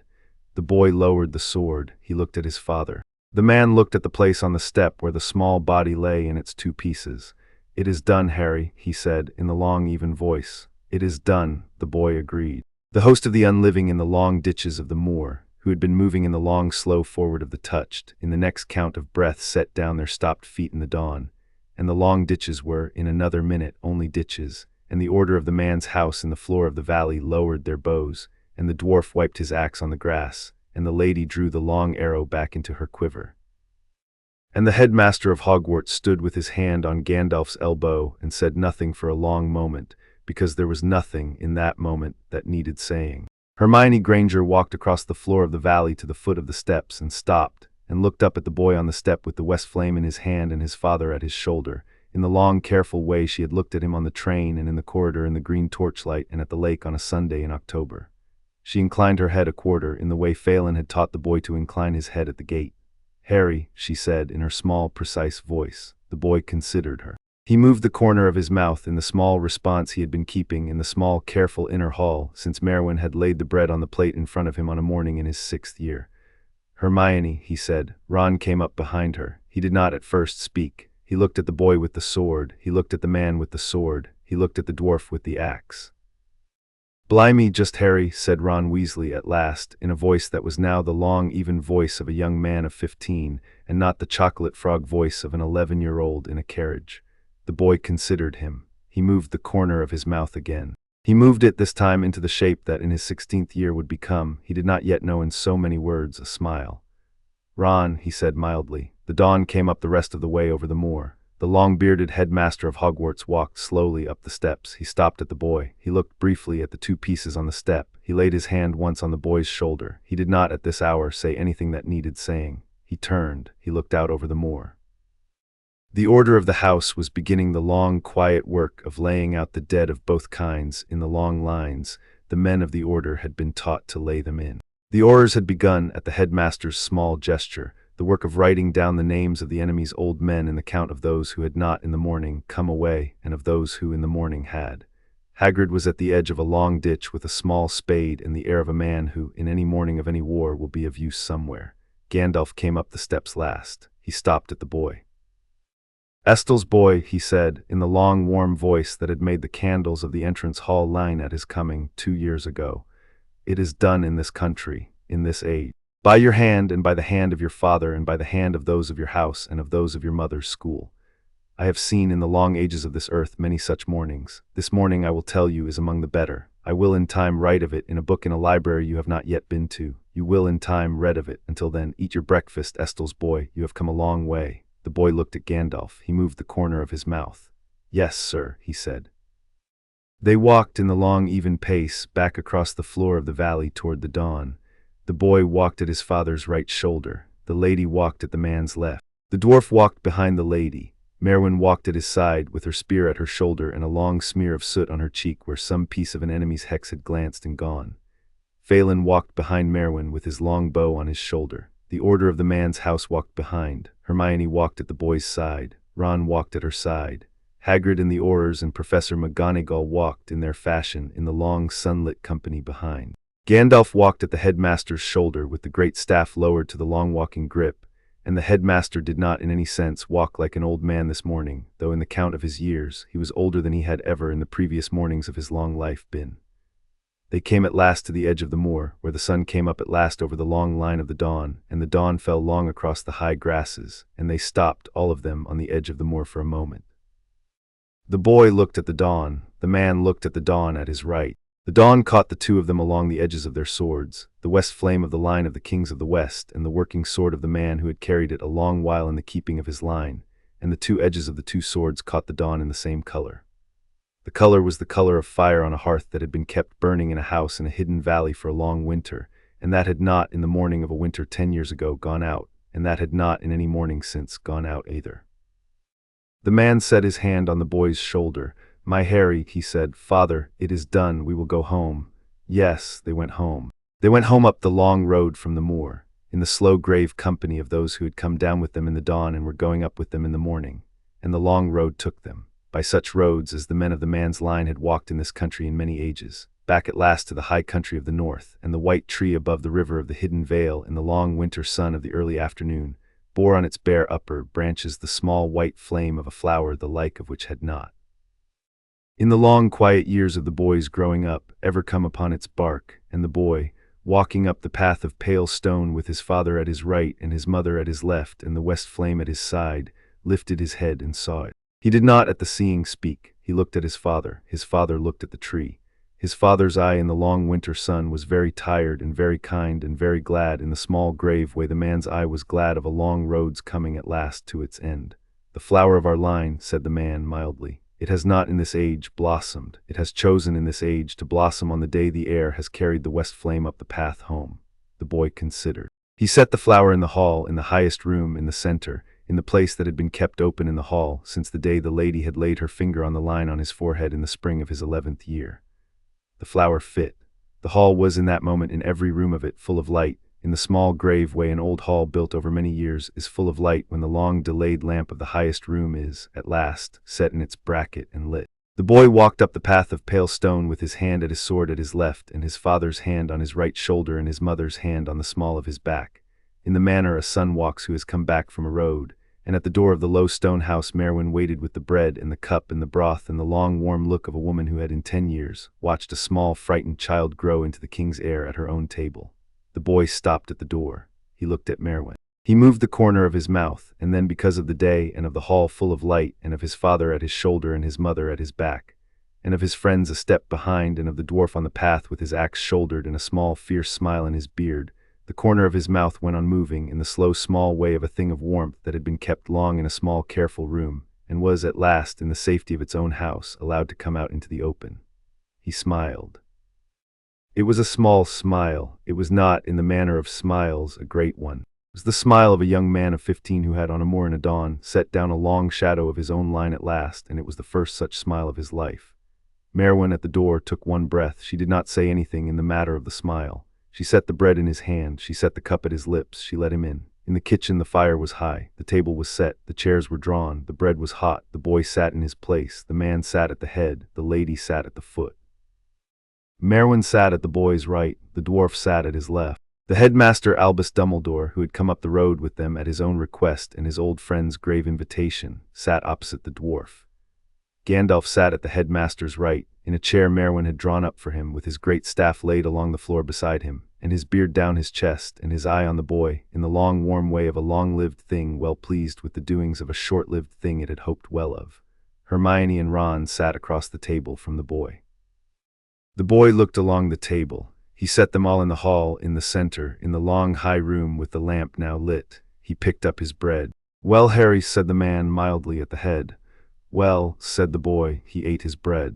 Outside, beyond the doorway of the low stone house, the white tree above the river of the hidden vale bore its small white flame against the dawn that was now, in the slow turning of the morning, becoming by ordinary measure an afternoon, and would in time become an evening, and would in time become a night in the way of any day of any year in this valley, and the line of the kings of the west on the afternoon of the 2nd of December of the boy's 15th year was, by every measure of the long histories of the men of this kind in this country, set into the next age, and the next age in the small careful inner hall of the boy who would, in some afternoon a long way ahead of this one, be a king himself, was already opening in the center into a room. The room was warm, the room had bread, the room had everyone he loved at its table. That, on the afternoon of the 2nd of December of his 15th year, was enough, and that, by the long measure of the road from the cupboard in Surrey to the kitchen of a stone house in the hidden vale, was, in any age, a great deal.